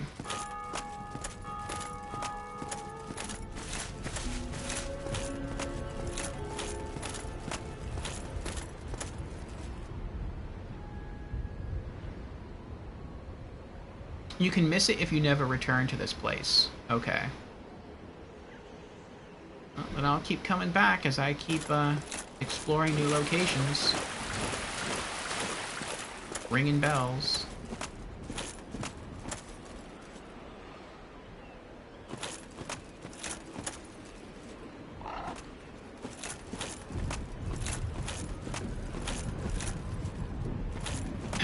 Okay. Let's see if my plus 4 sword does any better. Oh, look at all these blood stains. See, there's an item right there.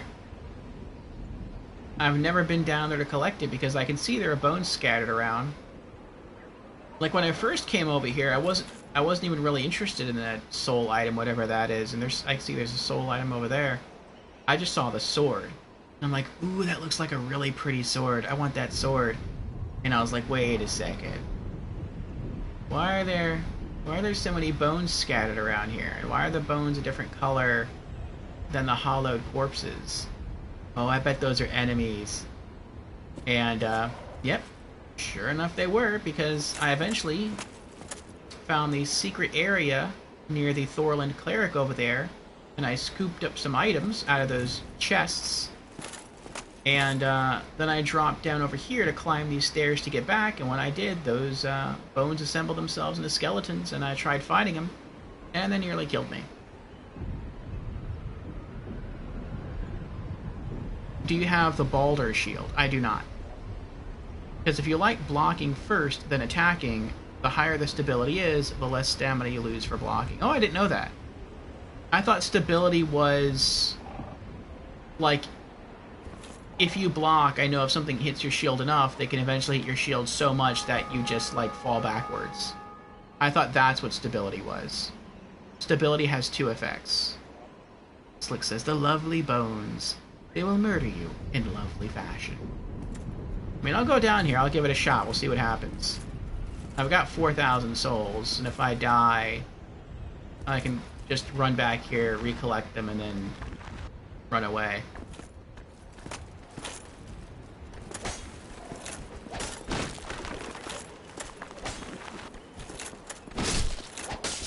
Ah!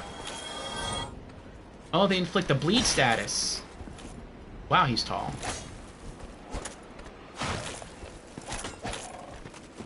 Oh, he's fast, too. That wasn't too bad. I think the next time I stab them, though, I'll finish with the uppercut stab. That'll probably kill them in a single hit. Or a single combo. Not as bad as the ones in the Shrine of Storms. Yes, the Shrine of Storms were crazy. The Shrine of Storms is like one of the locations in Demon's Souls that I like watching people play through the most. Because it's so ridiculous. Eventually I learned how to survive in that area, but again, I was a magician. So I just used my fire spells.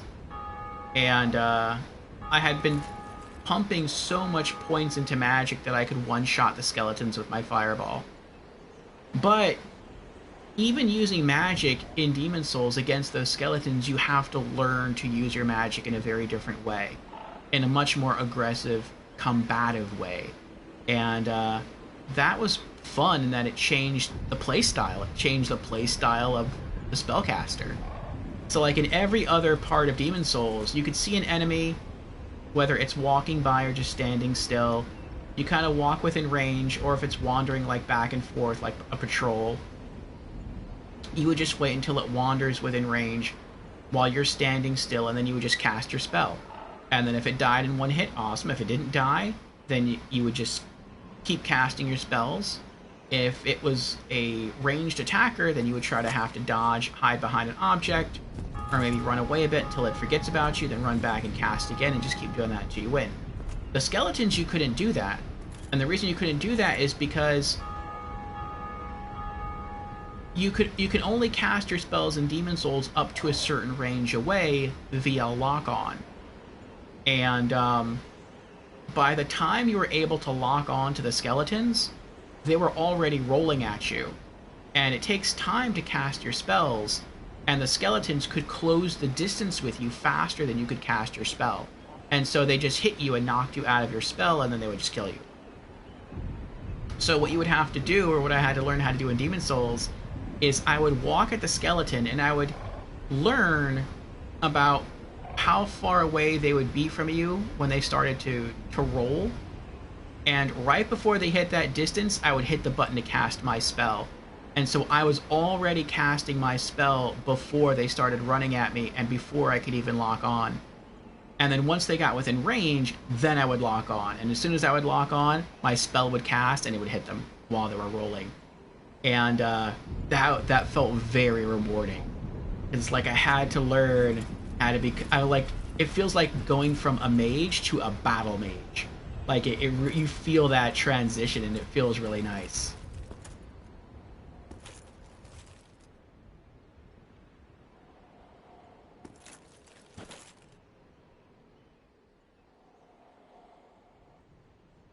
Okay. I know there's at least 2 here, right? Pretty sure. That is a really nice sword, though. His hand is actually grasping the sword. I think it's a scimitar.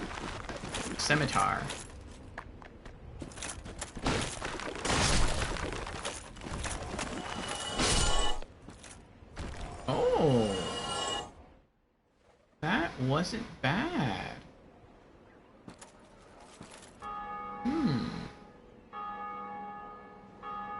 So it takes them time to assemble themselves, and as they're assembling themselves, you can strike them.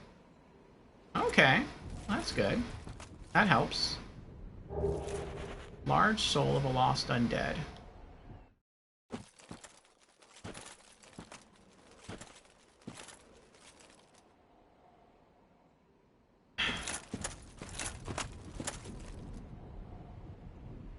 Alright, I'm not going to progress much further in this area because I really haven't explored it yet. And I save all of my story progression and all of my level progression for Thursdays.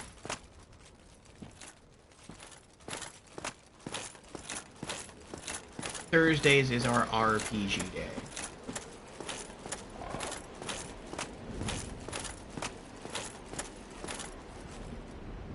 I also thought maybe the bird was snoring. Is a bird sleeping? Do birds snore when they sleep?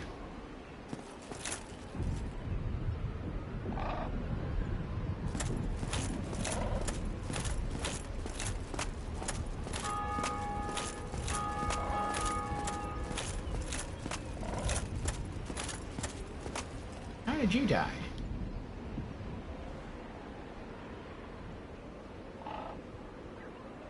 What?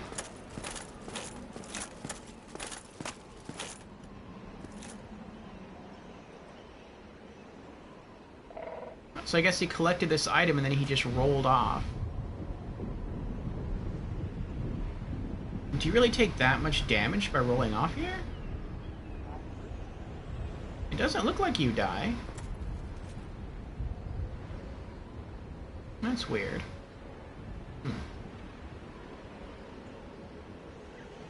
Death by Dumbuttery. Yes. Right.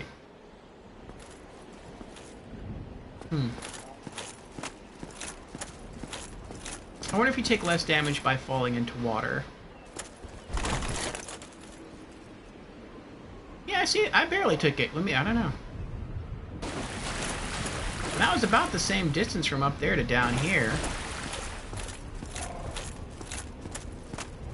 As it was dropping from up there to down here. I don't know how he died.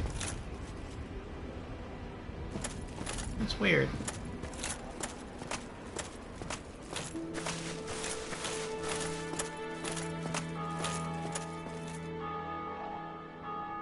All of them just died from the skeletons who followed them up there? Oh, I gotcha.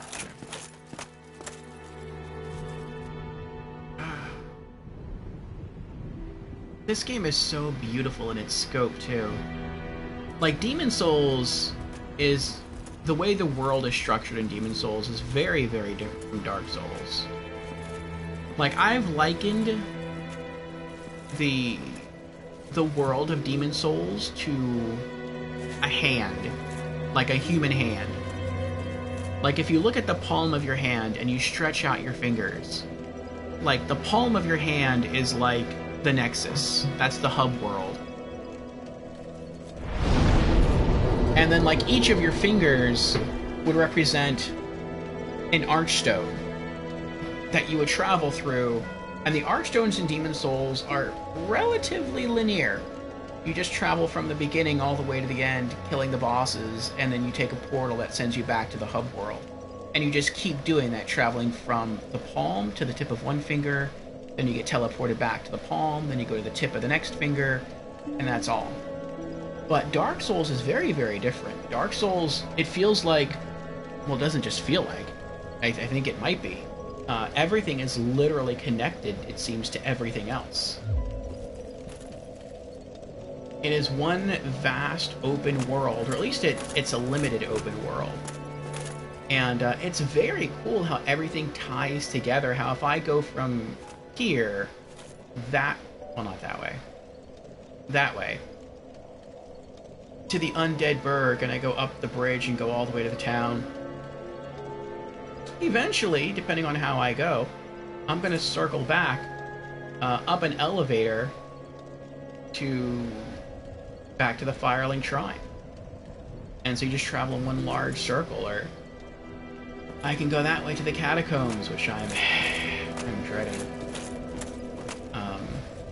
One thing I didn't get, though, is I came here and I talked to this guy, and it seemed he sent me to the wrong location. That's what Stream Chat was telling me.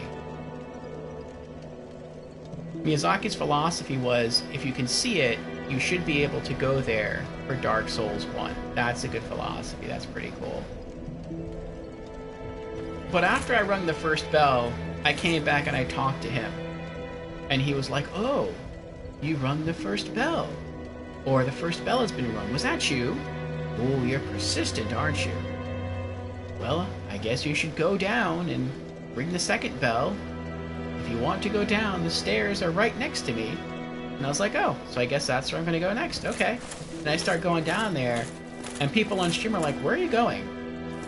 And I'm like, well, he told me to go down. So I guess, the first bell was up above the church, and the second bell, he said, was down below. So I'm going down below. And I'm like, but that's not where you're supposed to go. They're like, you're supposed to go to the depths. And I'm like, isn't this where I'm going? They're like, no, that's to the Londo Ruins. And I'm like, oh, is that somehow connected? And they're like, that's not how you get... And, eventually they sort of pointed me in the right direction where I went, and I went to the area near the Capra Demon, and that's how I got there. But, front ahead? What does that mean, front ahead? But yeah, that was kind of weird. If you have the Master Key, that is actually the quicker way. Oh. Okay. No, I did not choose the Master Key. The Master Key sounded interesting, and I almost chose it, but since I was role-playing as a paladin, I chose the Tiny Beings ring for that extra boost of HP. I figured that would help me.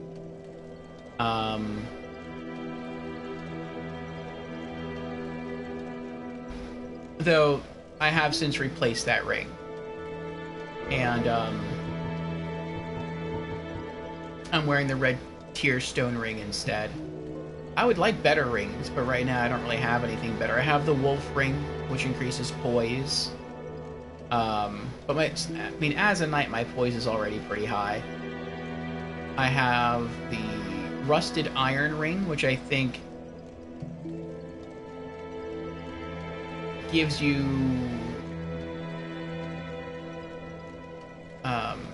like you don't get slowed down by water or swamps as much when you run through it.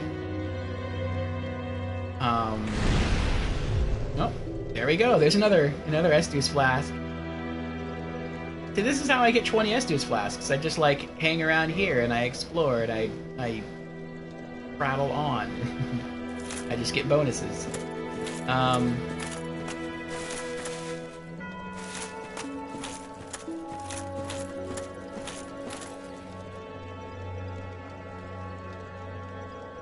Oh, I was going through my rings, that's right. R6 says you can unlock it from the other side too. It's before the Hydra. Hydra. I don't think I've seen the Hydra. Hello, DM Chromie, how you doing?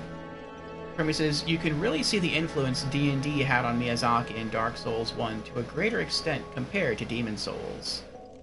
I agree. Actually, I'm not sure I agree. What do you mean by that, Chromie? Both had classes, various RPG-like classes. Both had drakes, other fantastical creatures.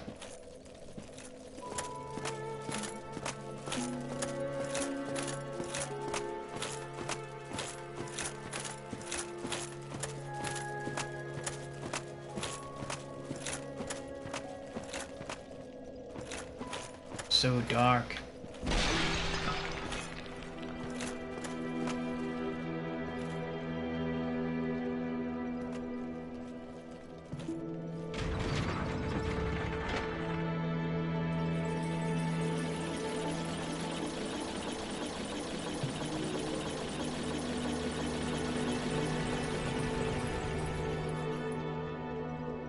Out of all the locations in the game, I am the most worried about this one. This one scares me more than all the others.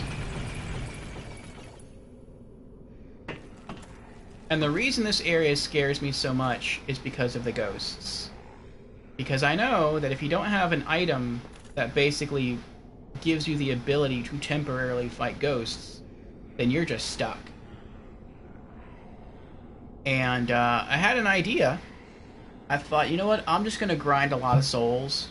They're expensive, but I'm going to just purchase a ton of the transient curses from the female merchant so that I feel comfortable coming down here and fighting the ghost. Because what I don't want to have happen is I don't want to come down here and like start fighting ghosts and then my buffs wear off and I run out of those curse items and I'm like halfway through the level. It doesn't look that long either. It looks like you start right there, you cross the bridge, you make it to those archways right there attached to that house-like structure, and then it looks like it ends over there where there's sunlight coming through the wall. So I'm hoping that's right. I'm hoping this is a relatively small area. And I made it over to that house building right there. That's the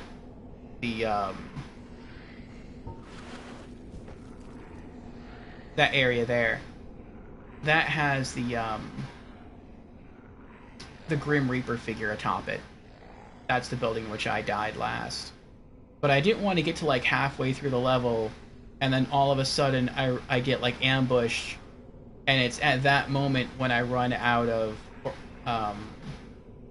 the curse buff so the ghost can attack me, and I run out of the curse items so I can't use them, and so I basically just die.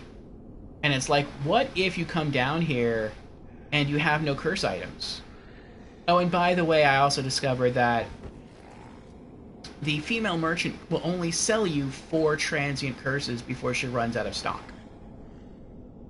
So you can't just like spend a lot of time grinding and build up a good healthy supply of transient curses and then come down here.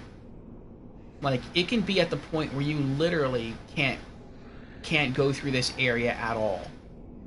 Like, if you have 0 transient curses because you keep coming down here and dying, and you can't buy any more from the merchants, then you're stuck. Like, you can't progress through the area because the ghost will kill you. And that's really irksome. I mean, there has to be another way. Like, I know there has to be a weapon type that can do it. Like, I did kill one of the ghosts and they dropped a jagged ghost blade, and it says that the ghost will take damage from the jagged blade. I tried using it, and they take almost no damage from it. They take damage, but almost nothing. And I was like, I don't want to do this. But there has to be other weapons out there that you can use to fight ghosts. R6 says, you talked about the Hydra earlier yourself. It's the lake in the Darkroot Basin.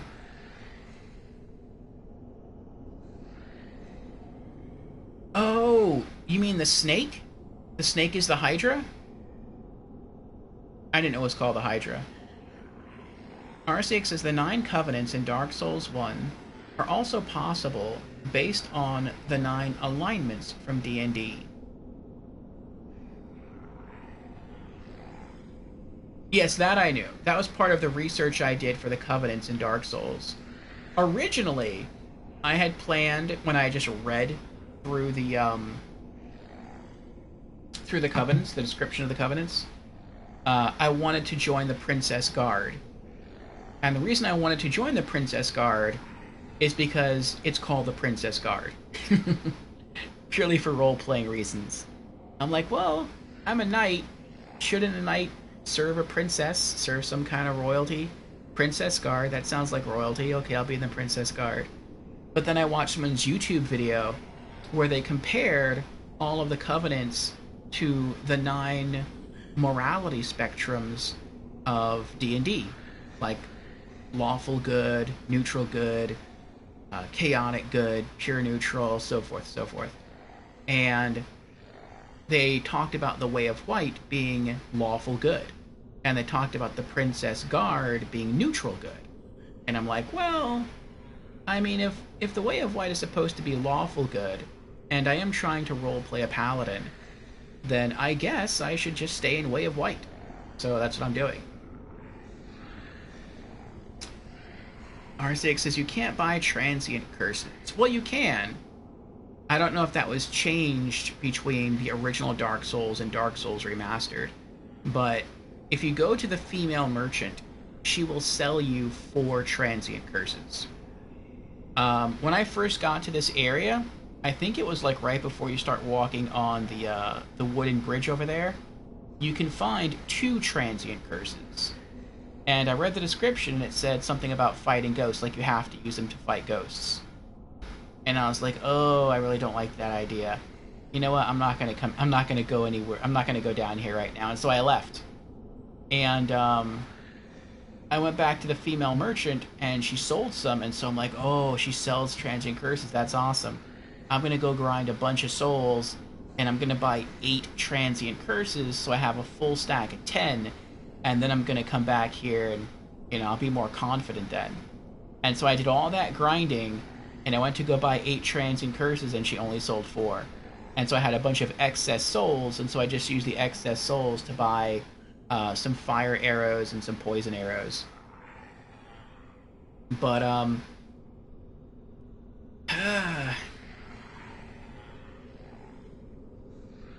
yeah, that was kind of a bummer. I think I still have like 5 transient curses though, because as I went through, some of the ghosts did drop some, and I was able to find some others. But I'm still a little nervous going through this area.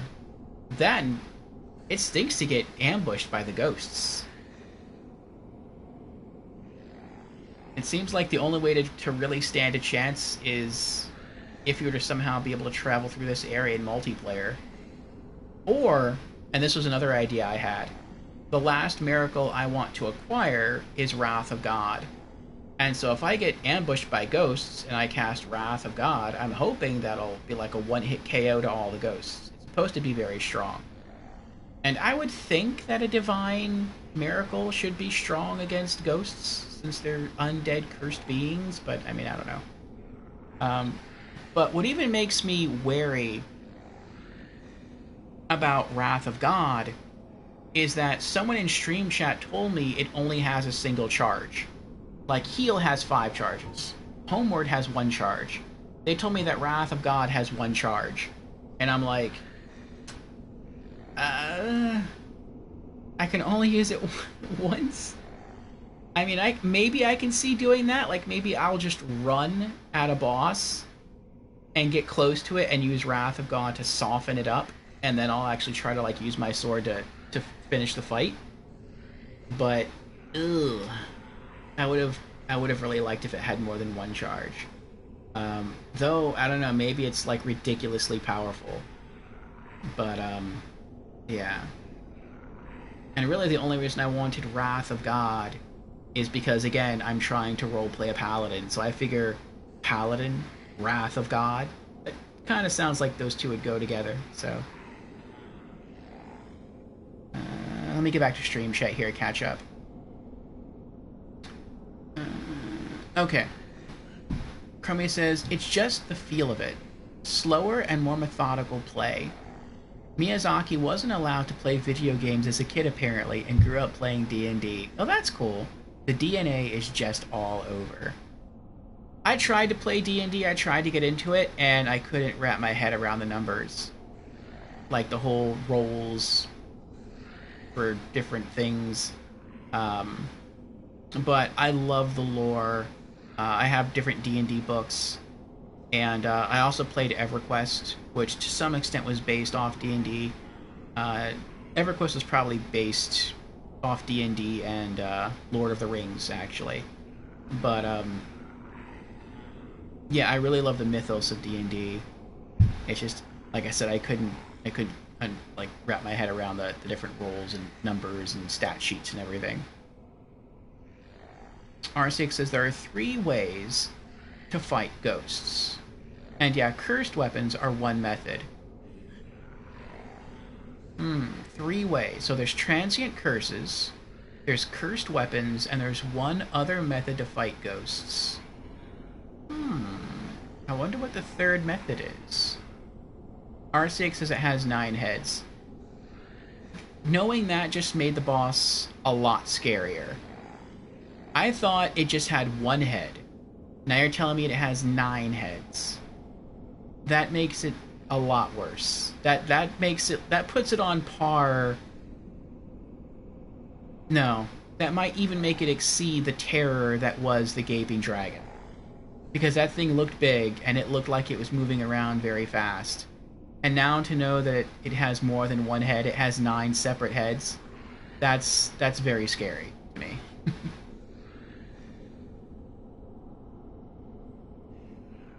Hello, RG Motrine. Did I mispronounce your name? If so, I apologize. You say hello there. How are you doing? I am doing well. How are you doing? I shall call you Motrine. At least for now, until you correct me. You say, no, it's 2 p.m. here. Okay. Are tips allowed? Only when asked, or never? Tips are always allowed. With the exception of 2 things. 1, I do not want tips on the story. So, I don't want to know, like, where quests will send me. I don't want to know if a character will betray me later on. I don't want to know what happens in the game's story. Like, I want to figure the story out. I'm big on story. So I kind of want to figure that out for myself. And the second thing is I don't want to know boss tactics or boss strategies. I want to try to figure those out on my own. Outside of those 2 things, story and boss tactics, everything else is open. If there's a hidden item, if there's a hidden NPC, if you want to tell me how to get a certain weapon or spell, well, maybe not spell because I don't use spells. If you want to tell me where to get some more Twinkling Titanite to upgrade my sword, I am more than open to any of that. Let's see here. Kami says, Vancian magic equals attunement. The classes in here are similar in that it's really more about your toolkit and creative thinking. It's really all about risk versus reward and advancement. Okay. RCX says, yeah, it was changed. I looked it up earlier. It says they changed it in patch 1.05. Okay. It's funny how much they changed. Originally, skeletons and ghosts did not drop souls. Huh. Interesting. I could see that making sense for them not to drop souls. Like, the ghost itself I would see as a soul. So if you destroy the ghost, then you destroy the soul, so you don't get to loot it. Now with the skeleton, it could be looked at as just a reanimated thing. And if it's reanimated, then it has no soul. It's no different than like an enchanted suit of armor.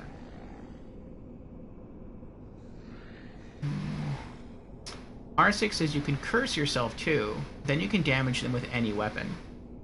Right, but the way you curse yourself is with the transient curse. So that's not the third method.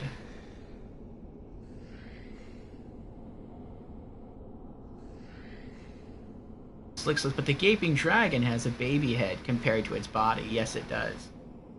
Did you play Dark Souls, Slick?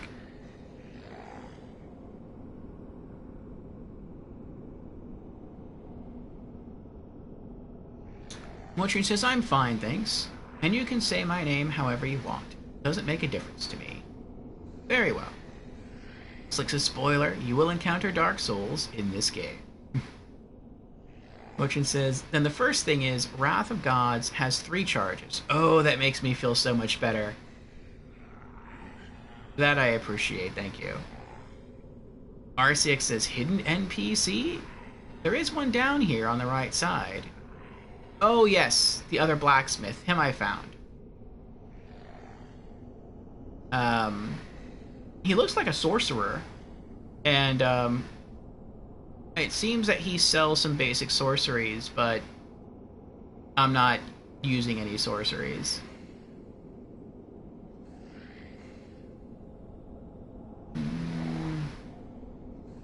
R6 says there is a lore reason why they did not drop souls. Oh, interesting. But you would find about the reason later if you pay enough attention. Okay. But they changed it in the patch, so now they do drop souls. Interesting. So I guess it's just a gameplay reason why they changed it, just to reward players for killing the enemies. If for no other reason than just to fix their weapons. Slick says, no, I was lurking as you struggled through that fight, as I was very tired. Okay.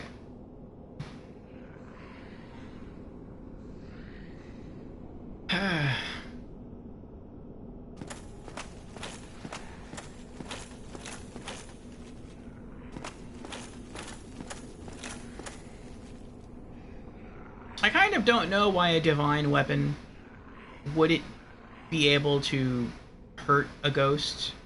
I would think almost any magic weapon should be able to hurt a ghost. Like fire, lightning, divine, just about anything.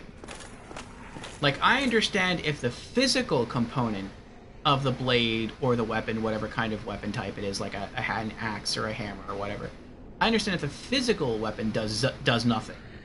But if the weapon has a magic component, I feel the magic should do something. Need comfort. Aw, poor guy. New Londo Ruins. That's what this place is called. New Londo Ruins.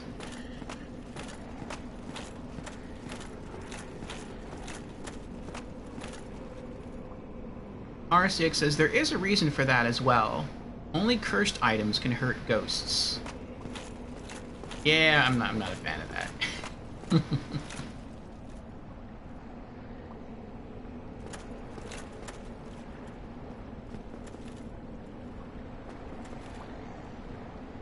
Motrine says that's how it is in D&D. Oh, really? I didn't know that.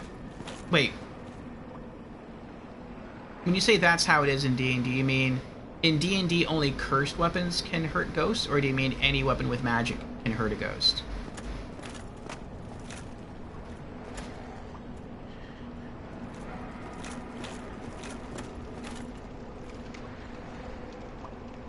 Ah, boy.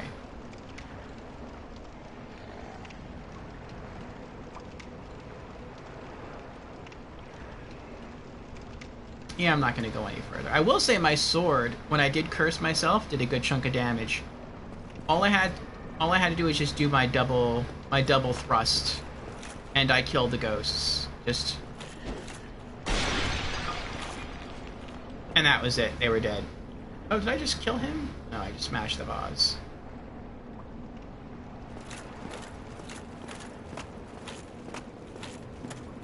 So fighting the ghost on here was quite encouraging. And I guess that's to make it easier, just because you have to kill the ghosts within a certain time limit. So I guess they made their defense not that high, and they really don't deal that much damage offensively either. If you fight them one-on-one. How did you die here?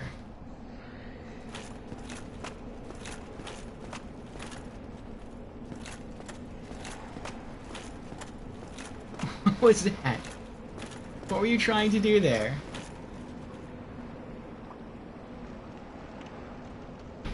That's weird.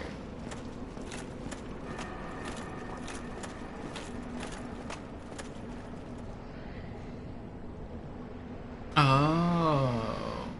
Motrin says, no, I mean every magic weapon. Weapons with magic. I gotcha. You see friends across the bridge? Oh, that is just right. Are you playing with keyboard? Your character is walking funny. I am playing with controller.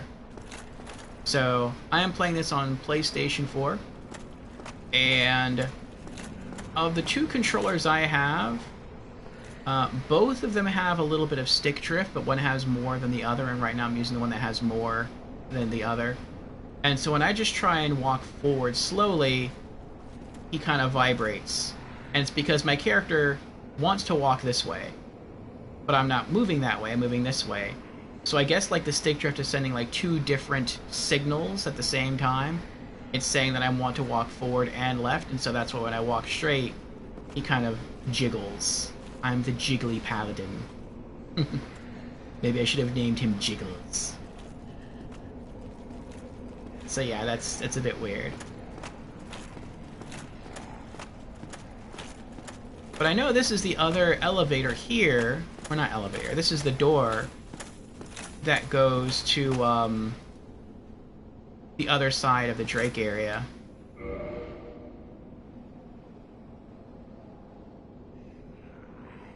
And someone who had chosen the master key at the beginning of their playthrough was trying to guide me to get this sword. And they're like, oh, you don't have to go through that area. Go down beneath the Firelink Shrine and take the elevator and then run over to that door and open it. And the sword is practically right through the door. It's like right on the other side. I'm like, okay, that sounds cool. Let's do that. And it's like, oh, it's locked. You're like, it's locked? How is it locked? It was open for me in my playthrough because it's his first playthrough of Dark Souls 2. And I'm like, well, I guess it's locked. And it's like, oh, wait a second. I chose the Master Key as my starting gift. And I was like, yeah, I didn't do that. I chose the Tiny Being Ring. And they're like, oh, then you have to run all the way around. You have to go through Darkroot. So, that was quite a lengthy session there.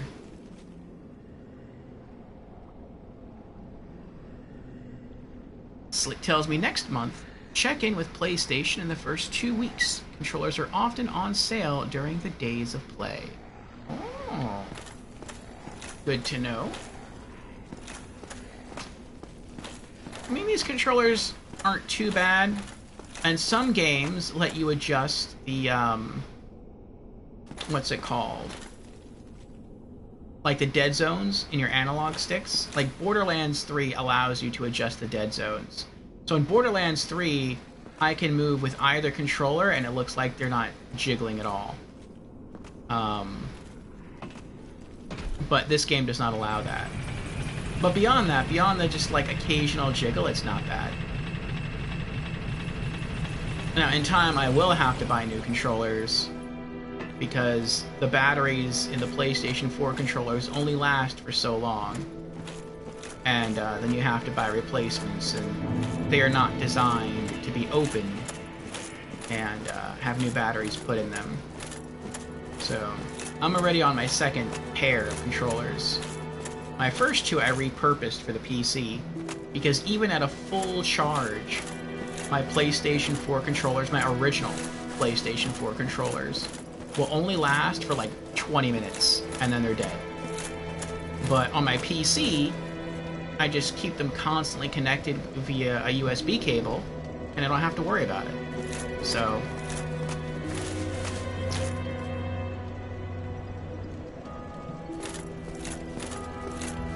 it's been good getting to repurpose my old controllers. And that might be what I do with these controllers as well when they get older, and they won't take a charge or they won't hold a charge as long. And then I will have to buy some new PS4 controllers. R6 says, oh wait, you got the sword from the other side? The key to this door is very close to the other side. Oh really? Slick says, not terribly difficult to change the batteries if you follow YouTube videos. It is kind of disgusting that DualShock 4s are still full price when you cannot even buy a new PS4 anymore. Yes, it is. Yes, it is.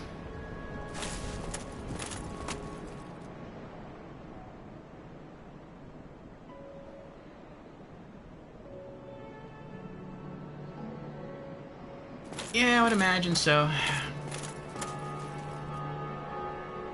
I would imagine the key is pretty close to that door on the other side, so you can open the shortcut. But I never got past the undead dragon. If you watch the stream video, which yeah, that should be on the YouTube page by now. I wait about a week and then I transfer all my VODs from Twitch to the YouTube channel. They're saying you should take off all your armor and you should run up to the undead dragon and grab the sword that you want. And as I got close to the dragon, I'm like, but which light is it? There's like 3 items there. And they're like, we don't know. And I was stubborn. I'm like, I'm not going to take off my armor. Like, if you don't take off your armor, he's going to hear you. He's going to kill you.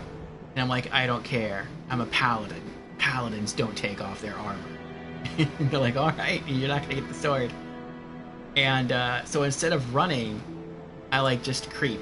I'm like, as I'm getting close to the dragon, like closer I get, I'm just doing this.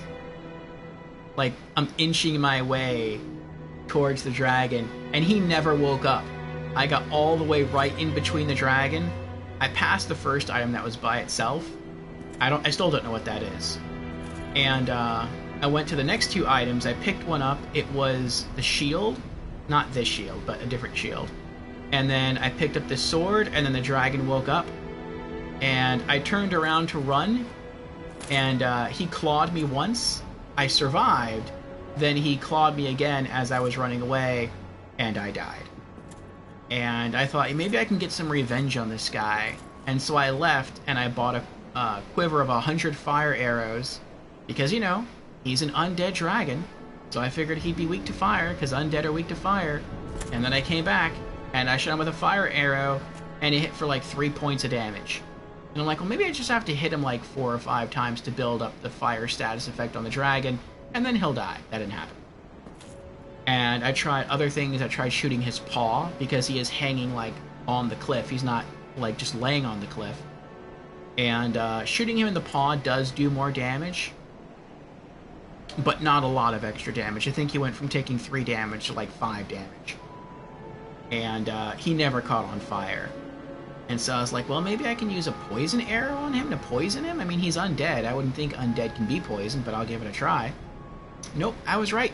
The undead dragon cannot be poisoned. So I was like, well, I guess I'm stuck then. Maybe the undead dragon can be toxined to death, but the poo pies cost a lot of money. They're like 1,000 souls per, and I don't really want to grind to get a whole bunch of poo. And beyond that, I wouldn't think undead can be toxic. So I feel like it would be a huge waste of souls to even attempt that experiment. So I was like, you know what, I'm just gonna leave. I'll leave, and I'll come back later when hopefully I'm stronger defensively and offensively, and then I'll kill the dragon. And I'm not even sure if I have to kill the undead dragon. I just want to kill the undead dragon. Because he's a mini-boss. And I want to kill every boss and every mini-boss that I can find in the game. At least for this first playthrough. If I do New Game Plus, I may not do that.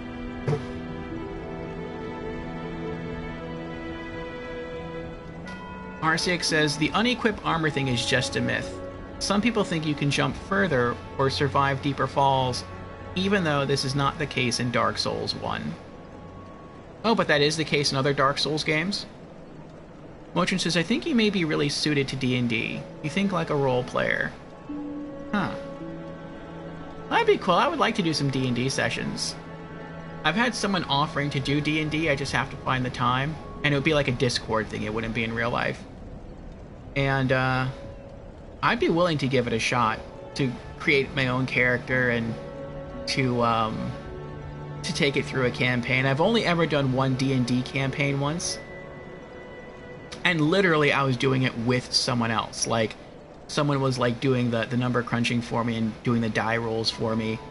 Because I was with a group of friends, and they're like, just make your character, make up a story, and we'll just help you through it. And I was like, okay. And so I did it once, and I had a good bit of fun. I forgot what class I chose. Might have just been like an adventurer class or an enchanter or something. But I remember that the item that I had was the Deck of Many Things. And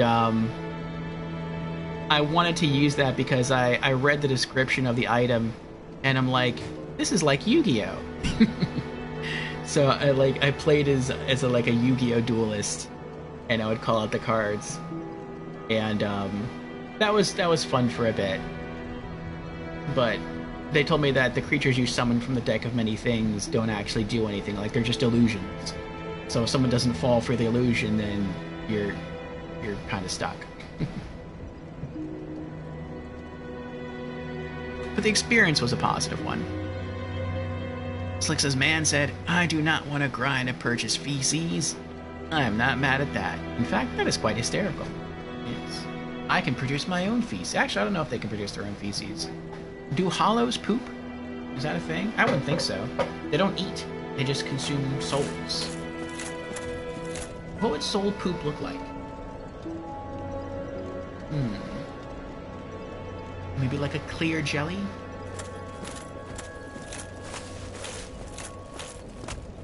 Ghost poop.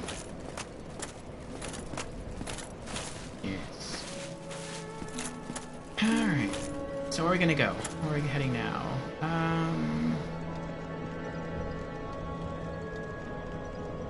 You know what? Let's head back to the depths. Let's do that. I've already been through the depths. So let's fight our way back to the depths. And we'll get that one item that people are talking to me about. I just hope it's a good item. I feel like it's going to be a humanity. Like, that's what I feel like it's going to be. But we'll see. We'll see. It's not that far. It's not supposed to be that far. It's an area in a room with a large rat. And they're like, you know, if you go the way that we're telling you to go, then you'll be upstairs above the giant rat, so it can't attack you, and you could just kill it with arrows. And I didn't follow it because I consider that to be a boss strategy. Even though technically the boss, or not the boss, the rat is not a boss, it is a mini-boss, but it would still have been a mini-boss strat. And I cannot accept that. If I would have found the path naturally on my own, I would have used it. But I want to, I didn't want to do that. But I did wind up killing it with arrows. I just did it by shooting with arrows on the ground level. I found that if you poke your head out, the large rat, instead of running at you, would like run off to the side, and he would stick his face into the wall, and he would just run at the wall for some reason for like a few seconds, and then he would stop, and then he would turn towards you, and then he would run at you. So I just did that, and then when he ran with his face in the wall, that's when I would shoot him with like 4 or 5 arrows. And I did that a few times, and he died.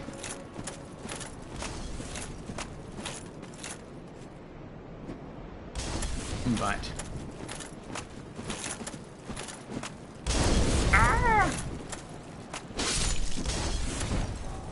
His damage has definitely gotten better.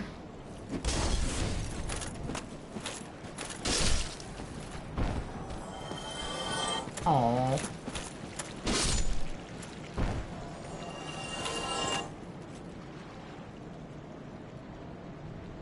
Oh, wait, did he fall on the ledge down there that I can access?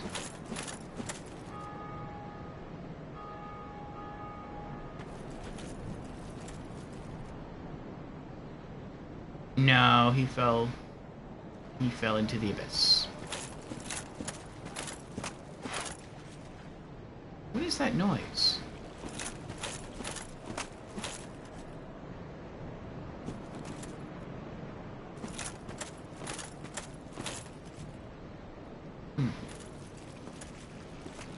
Sounded like breathing. There it is again. I wonder if that's the rat, if I can hear the rat breathing from outside.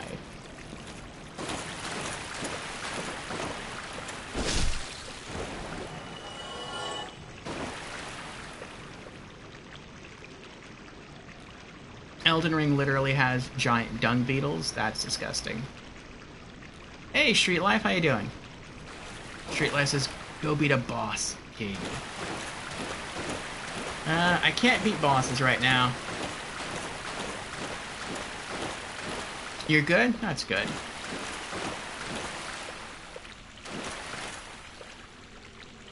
So for those unaware, I am a variety streamer. and to stream a little something different every day. Though the schedule will be changing a little bit in about 2 months. At which point we're going to play through the Dark Souls series 3 days a week instead of just one, which is Thursday. But originally I had a very varied stream schedule because I know that not every person likes every game or game genre. And so I try to appeal to more people by varying my content. And so I literally stream different kinds of things almost every day of the week. Mondays are indie games, which I will continue to do because I really love the emotional, short, impactful, artsy indie scene. I'm a huge fan of that. And then on Wednesdays in the Discord we watch anime together. And then afterwards on Twitch we have a Just Chatting stream going over community updates, gaming news, and game releases for the week. That I'll also keep. Thursdays are RPG afternoons. And right now we are playing through the entire Souls series. Maybe not Sekiro. I'm not sure about Sekiro. Sekiro is supposed to be a very different game compared to Dark Souls and Elden Ring and Demon Souls and Bloodborne. But I'll think about it. I'll beat all the other Souls games first. And then I'll have a look at Sekiro and see what I think about it. Fridays are typically AAA games. And Saturdays in the afternoons are horror games. But right now for Franchise Fridays, we're doing multiplayer sessions in Borderlands 3. And so it's going to take us about another 2 months to beat the base game plus all the DLCs. But once that's done, I think we're going to extend our RPG afternoons to Fridays and Saturdays as well.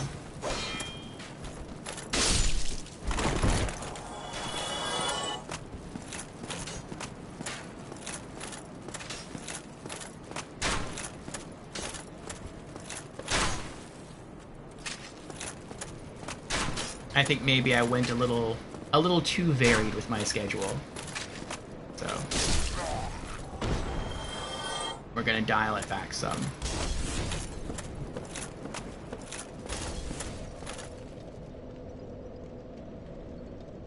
Street Life asks, you West Coast or East Coast? I am East Coast. How about you, Street Life? Slick says, I would say that Sekiro and Mortal Shell are somewhat alike despite having different developers. Interesting. I do want to play through Mortal Shell. Once we get through the Souls series... What am I doing here? That's right, I'm saving.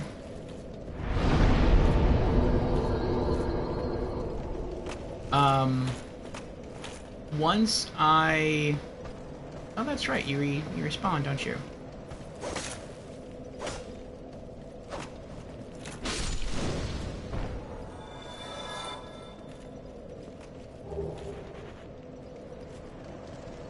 But once we get through all of the Souls games, and again, I'm not really sure if we're going to get into Sekiro, then we are going to play a couple of Souls-likes.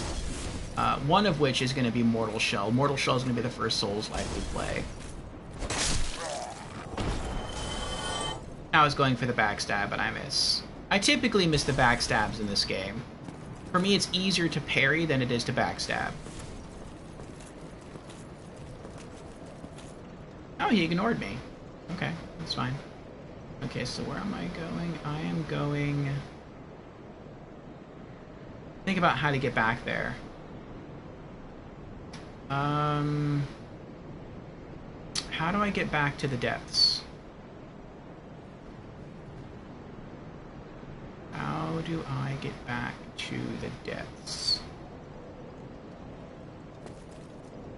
If I go that way... That's one way. I could go that way and go through the open door. But then I'm going to have to go through this fun house down here with all the bandits, and I don't want to do that. I hate dealing with bandits. I know there's another way. There's another way I can get there. What is it? What is it? What is it?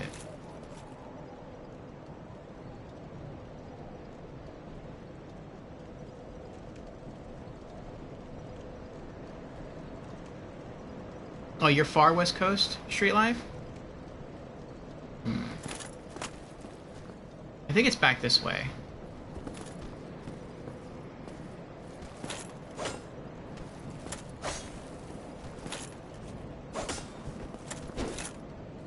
What? I had him.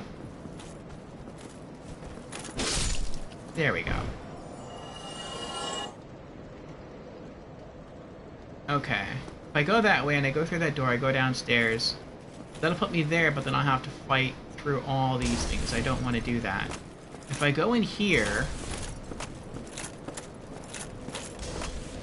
and I climb up, and that'll put me where the red dragon is.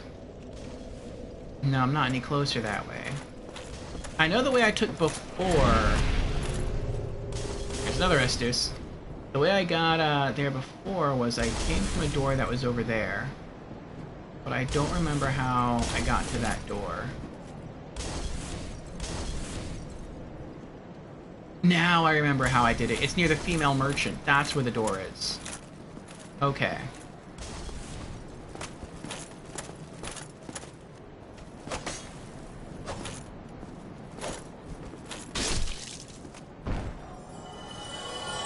And since we're here, I'll snag another free 200 souls.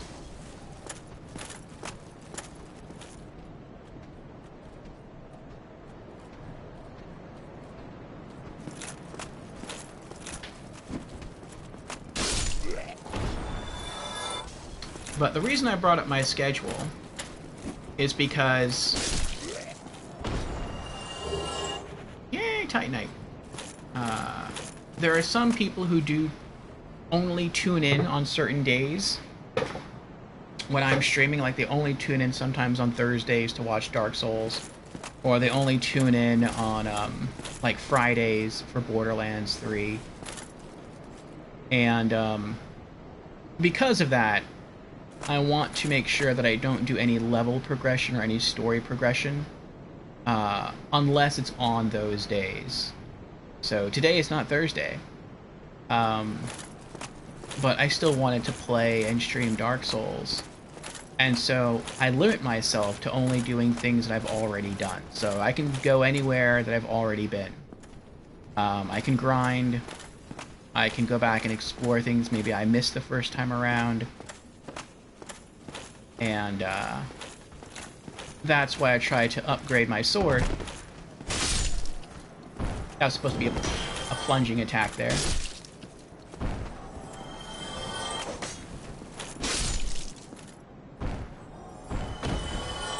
Because all the materials that I wanted to use to upgrade my sword were in areas I had already been to, so... it was fine retracing my steps. He took too long.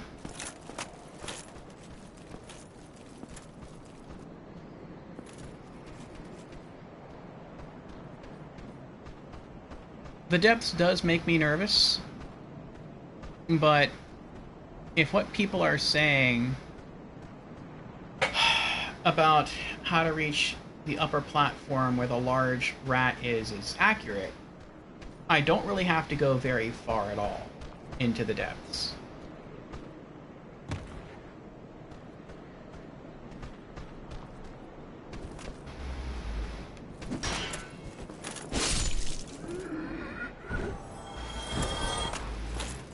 I have a good amount of souls here. I think I need like 11,000 souls to level up. I think I have a souls item on me too, don't I? Large soul of a lost undead. That might get me maybe 1,000 souls, I'm guessing.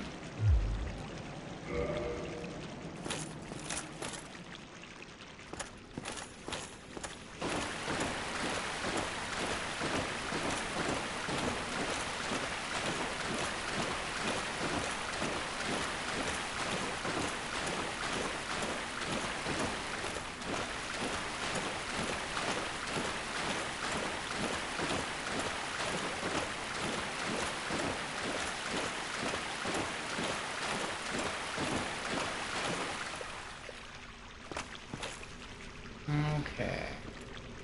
Now I think there's an archer through here.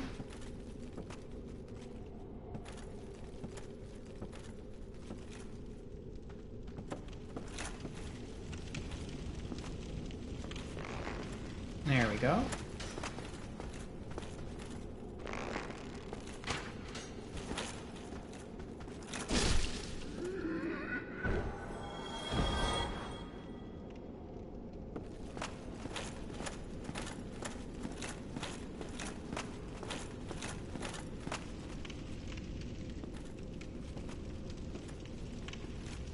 And there's an assassin there, who I will ignore.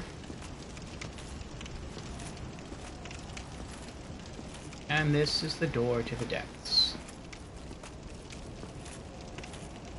So I think I only have to clear out like one area down here. And not even fully clean it out before I'm able to take the fast track to the rat area. I can't take this. Oh, Souls really does torture some people. Praise the sun.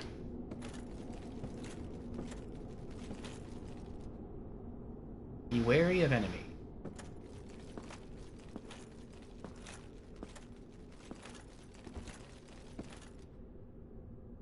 I've only been here once.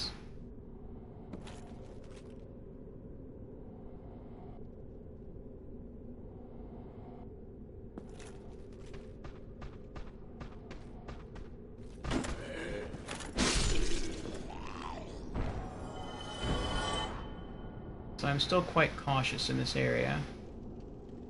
I got someone back there. Someone in front. No? Okay then.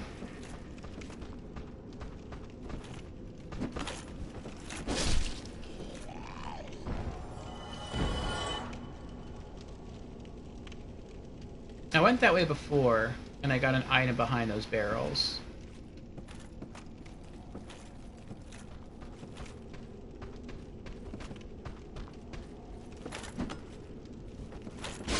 That was weird. He had to get really close before I was able to lock onto him. I wonder if that's because it's so dark down here.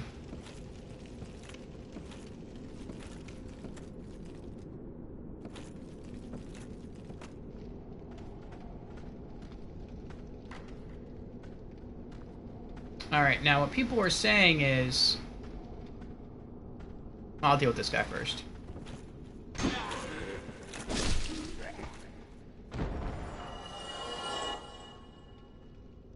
There's another guy from all the way back there. But what people were saying is, once I go over here... Oh, he's not there! Do the butchers not respawn? Or do I just not see him because... I'm so high up? Oh, that's true, I don't hear him either. He's not chopping the meat on the table. Are the butchers considered mini-bosses? Ah, Streetler says, yeah, Arkansas. Okay, cool, cool. I've never been to Arkansas.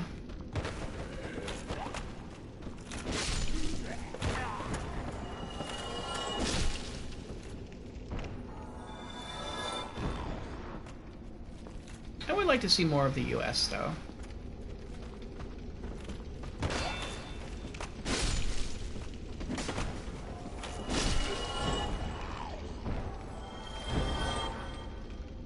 You see why I love this straight sword?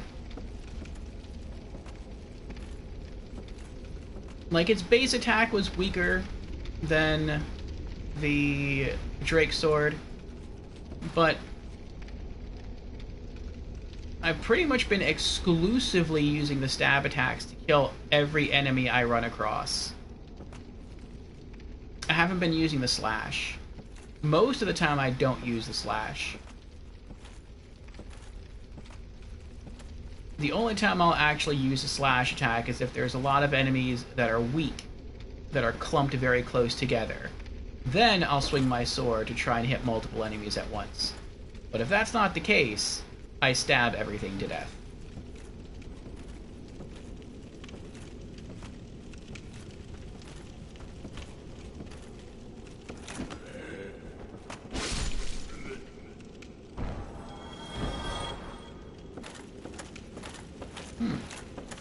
Well, I guess this is going to be a lot easier then. Be wary of tough enemy. I mean, I know I have to kill the dogs down here, but they're not too bad.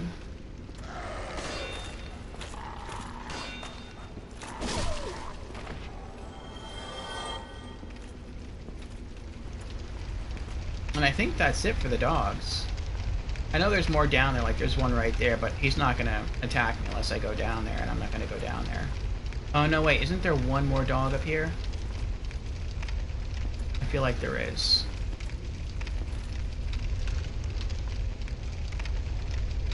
Maybe not. Maybe that was just a special dog that doesn't despawn with the butcher. Like when I first fought the butcher, he had a dog right here, and then I thought there was another dog like right here. Maybe I was wrong. But yeah, so I broke this area open earlier.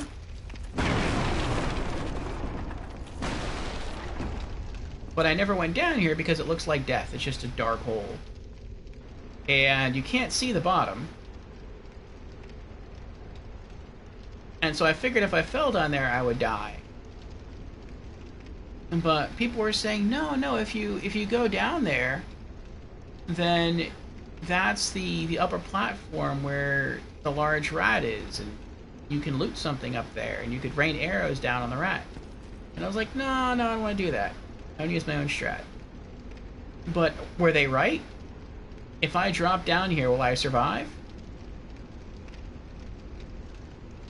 Will this take me to the upper platform where the large rat is?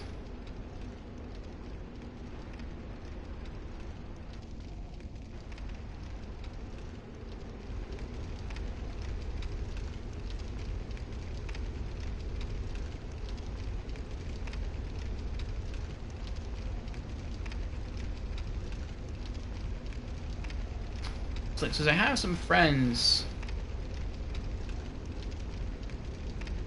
Oh, from Arkansas, from Arkansas.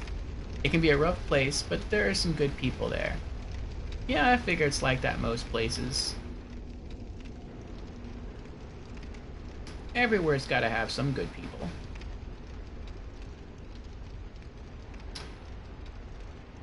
See, I have a humanity. I have over 6,800 souls. I'm hesitant to go down here because maybe they were wrong about the drop-down location, or maybe I misunderstood, and this is not the right place to drop down, and if I go down here I'll just die.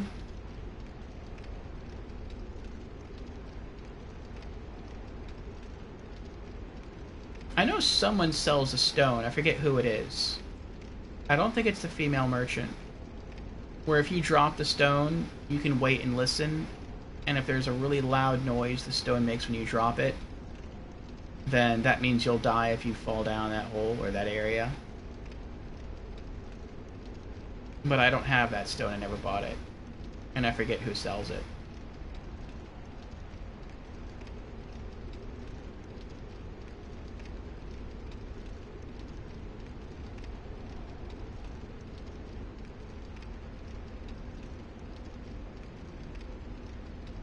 Should we try?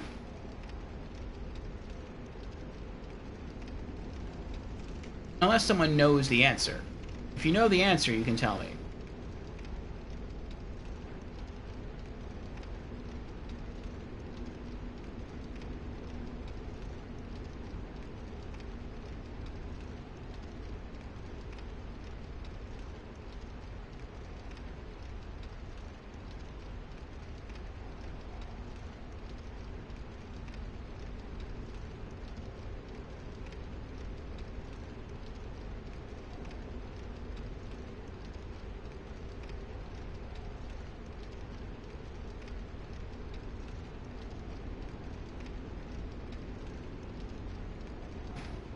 No input?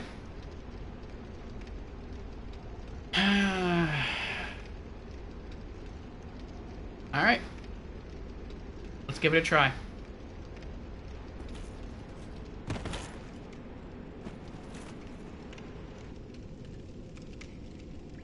We lived. I really thought I was going to die. The ground was like... I didn't even take any fall damage. The ground is like really, really close here.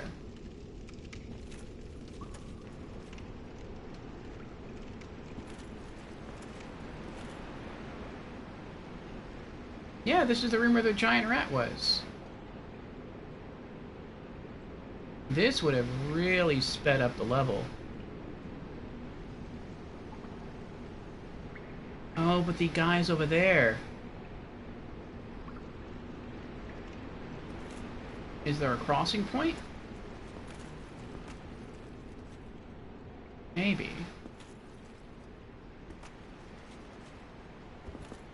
Shield up just in case. This is literally the only part of the depths that I never got to explore. Was up here. I mean, I was down there, obviously, because the giant rat's not there, so I killed it. But I never came up here because I kind of got carried away with making progress once I killed the rat, and I wanted to keep going down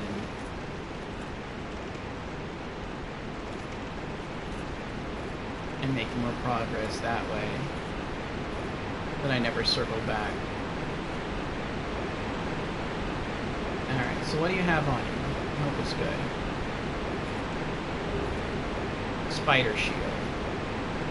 Oh, so now I have 2 spider shields. I got one from this guy, and I found another one in the Drake's Valley area.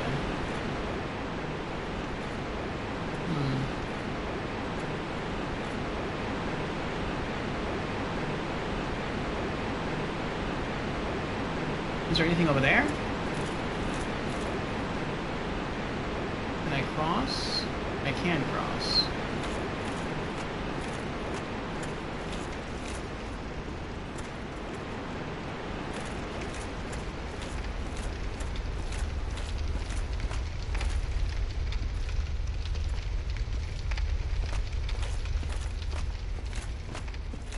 It's kind of a cool detail. After he chops off all the meat, he just throws the bones down here and they pile up. And the rats eat everything. Shield up again. Wait, do we cross this bridge eventually?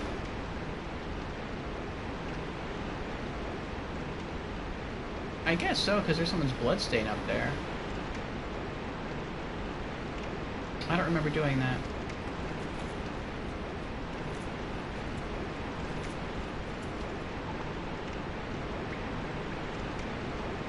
Got to check the ceiling, make sure there's no slimes around.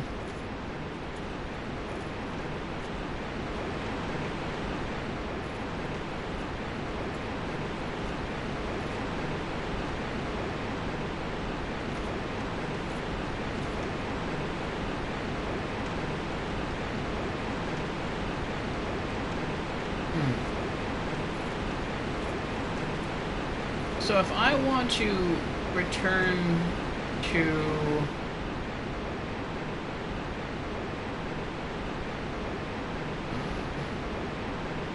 Yeah, if I want to return to Light Town from here...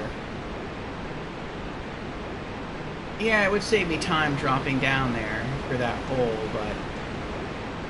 I still have quite a ways to go.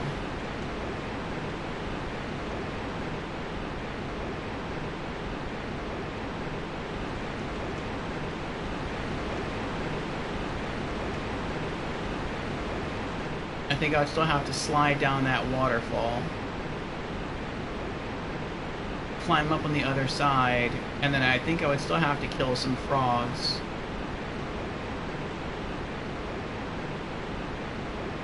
I'm not looking forward to all that.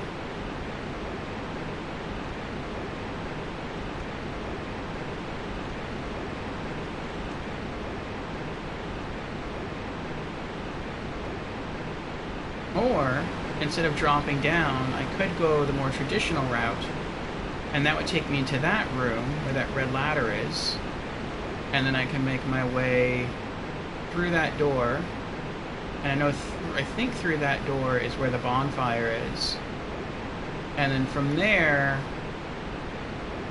maybe there's a faster way to get to the Blighttown area, but I don't remember.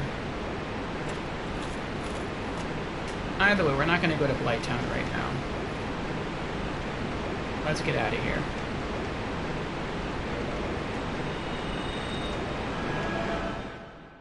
We got what we came for.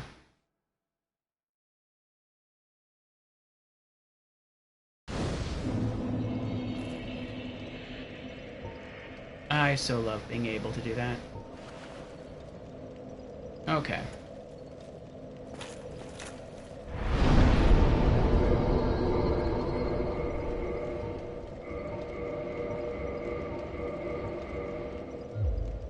And, I mean, how many souls? Oh, 13,000 souls to level up. I thought it was 11,000. Bottomless box.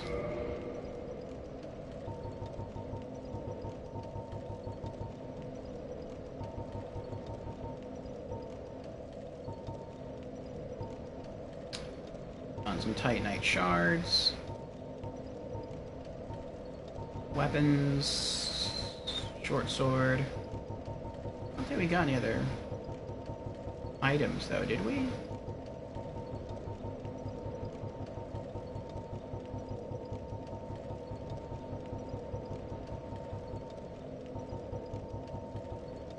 Someone suggested I upgrade my longbow. But I'm like, I don't know. Like, I found the longbow and the shortbow pretty close together. I think the shortbow I found in the Darkroot Garden, I think. And the longbow, I think I found... Where did I find the longbow? I don't remember where I found the longbow. But it was literally one play session apart. And so I feel like if I start spending materials to upgrade the longbow, I feel like maybe I'll find another bow not too much further down the road, and then I will have regretted spending materials to upgrade the longbow.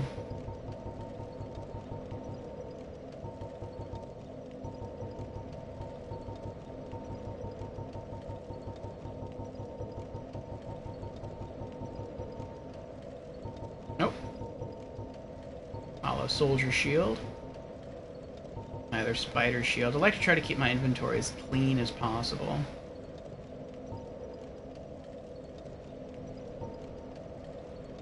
I don't think I got any armor.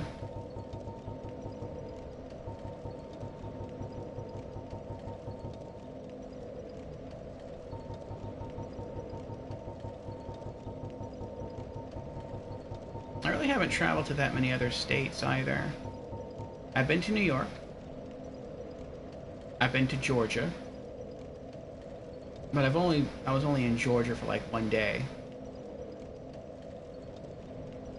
Yeah, like one full day.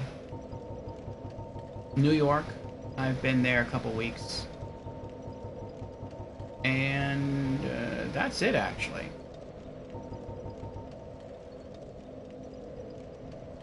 I mean, I guess I could say I've been to other states, but it's more like through other states. Because I drove to get from Florida to New York, so I had to pass through other states, but I didn't really stop and tour around. So it'd be nice to see other places. I'd like to see Texas. I've heard good things about Texas. I have some family there. I'd like to see Alaska. I would love to see Alaska. Hawaii would be fun. But I think it'd be kind of cool to go see all the 50 states. That'd be a neat thing to do. Alright, what am I doing? I'm using the soul item that I found. Oh wait, what was it that we found in, what was the item we found at the,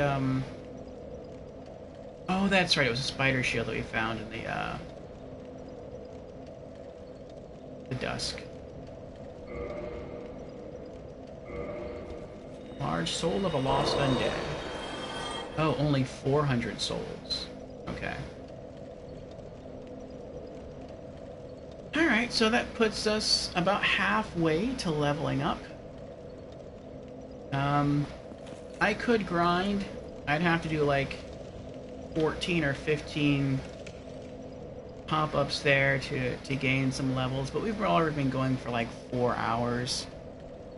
I think what we're going to do is we're going to take a break. I don't know, I might take a nap. And then we'll be back again at 2 p.m. US Eastern for Spooky Saturdays. And our goal is going to be to finish Resident Evil: The Dark Side Chronicles.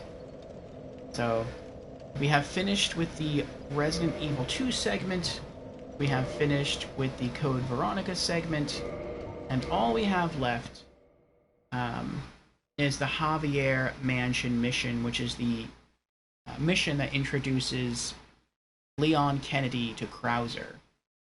It is referenced in Resident Evil 4 by Leon in that he met Krauser on an earlier mission that took place before the events of RE4, but he doesn't really go into detail, and you never get to see what that mission entailed. But in the Dark Side Chronicles, you actually get to play through that mission, so that's really cool. Yes, we're going to call it. I don't know if anyone else is streaming right now, but I will check. I know my friend Wipeout looks like he's playing through some MechWarrior Online, but I'm not sure if he's streaming it. No, he is not.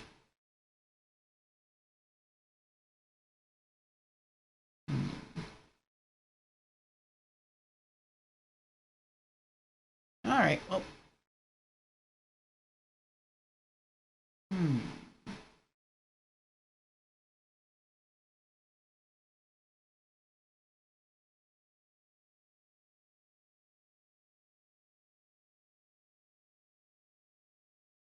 Nope, well, I guess I'll just call it then. But thank you everyone for being here and keeping me company. It has been fun to share my passion in video games and my adventure through Dark Souls.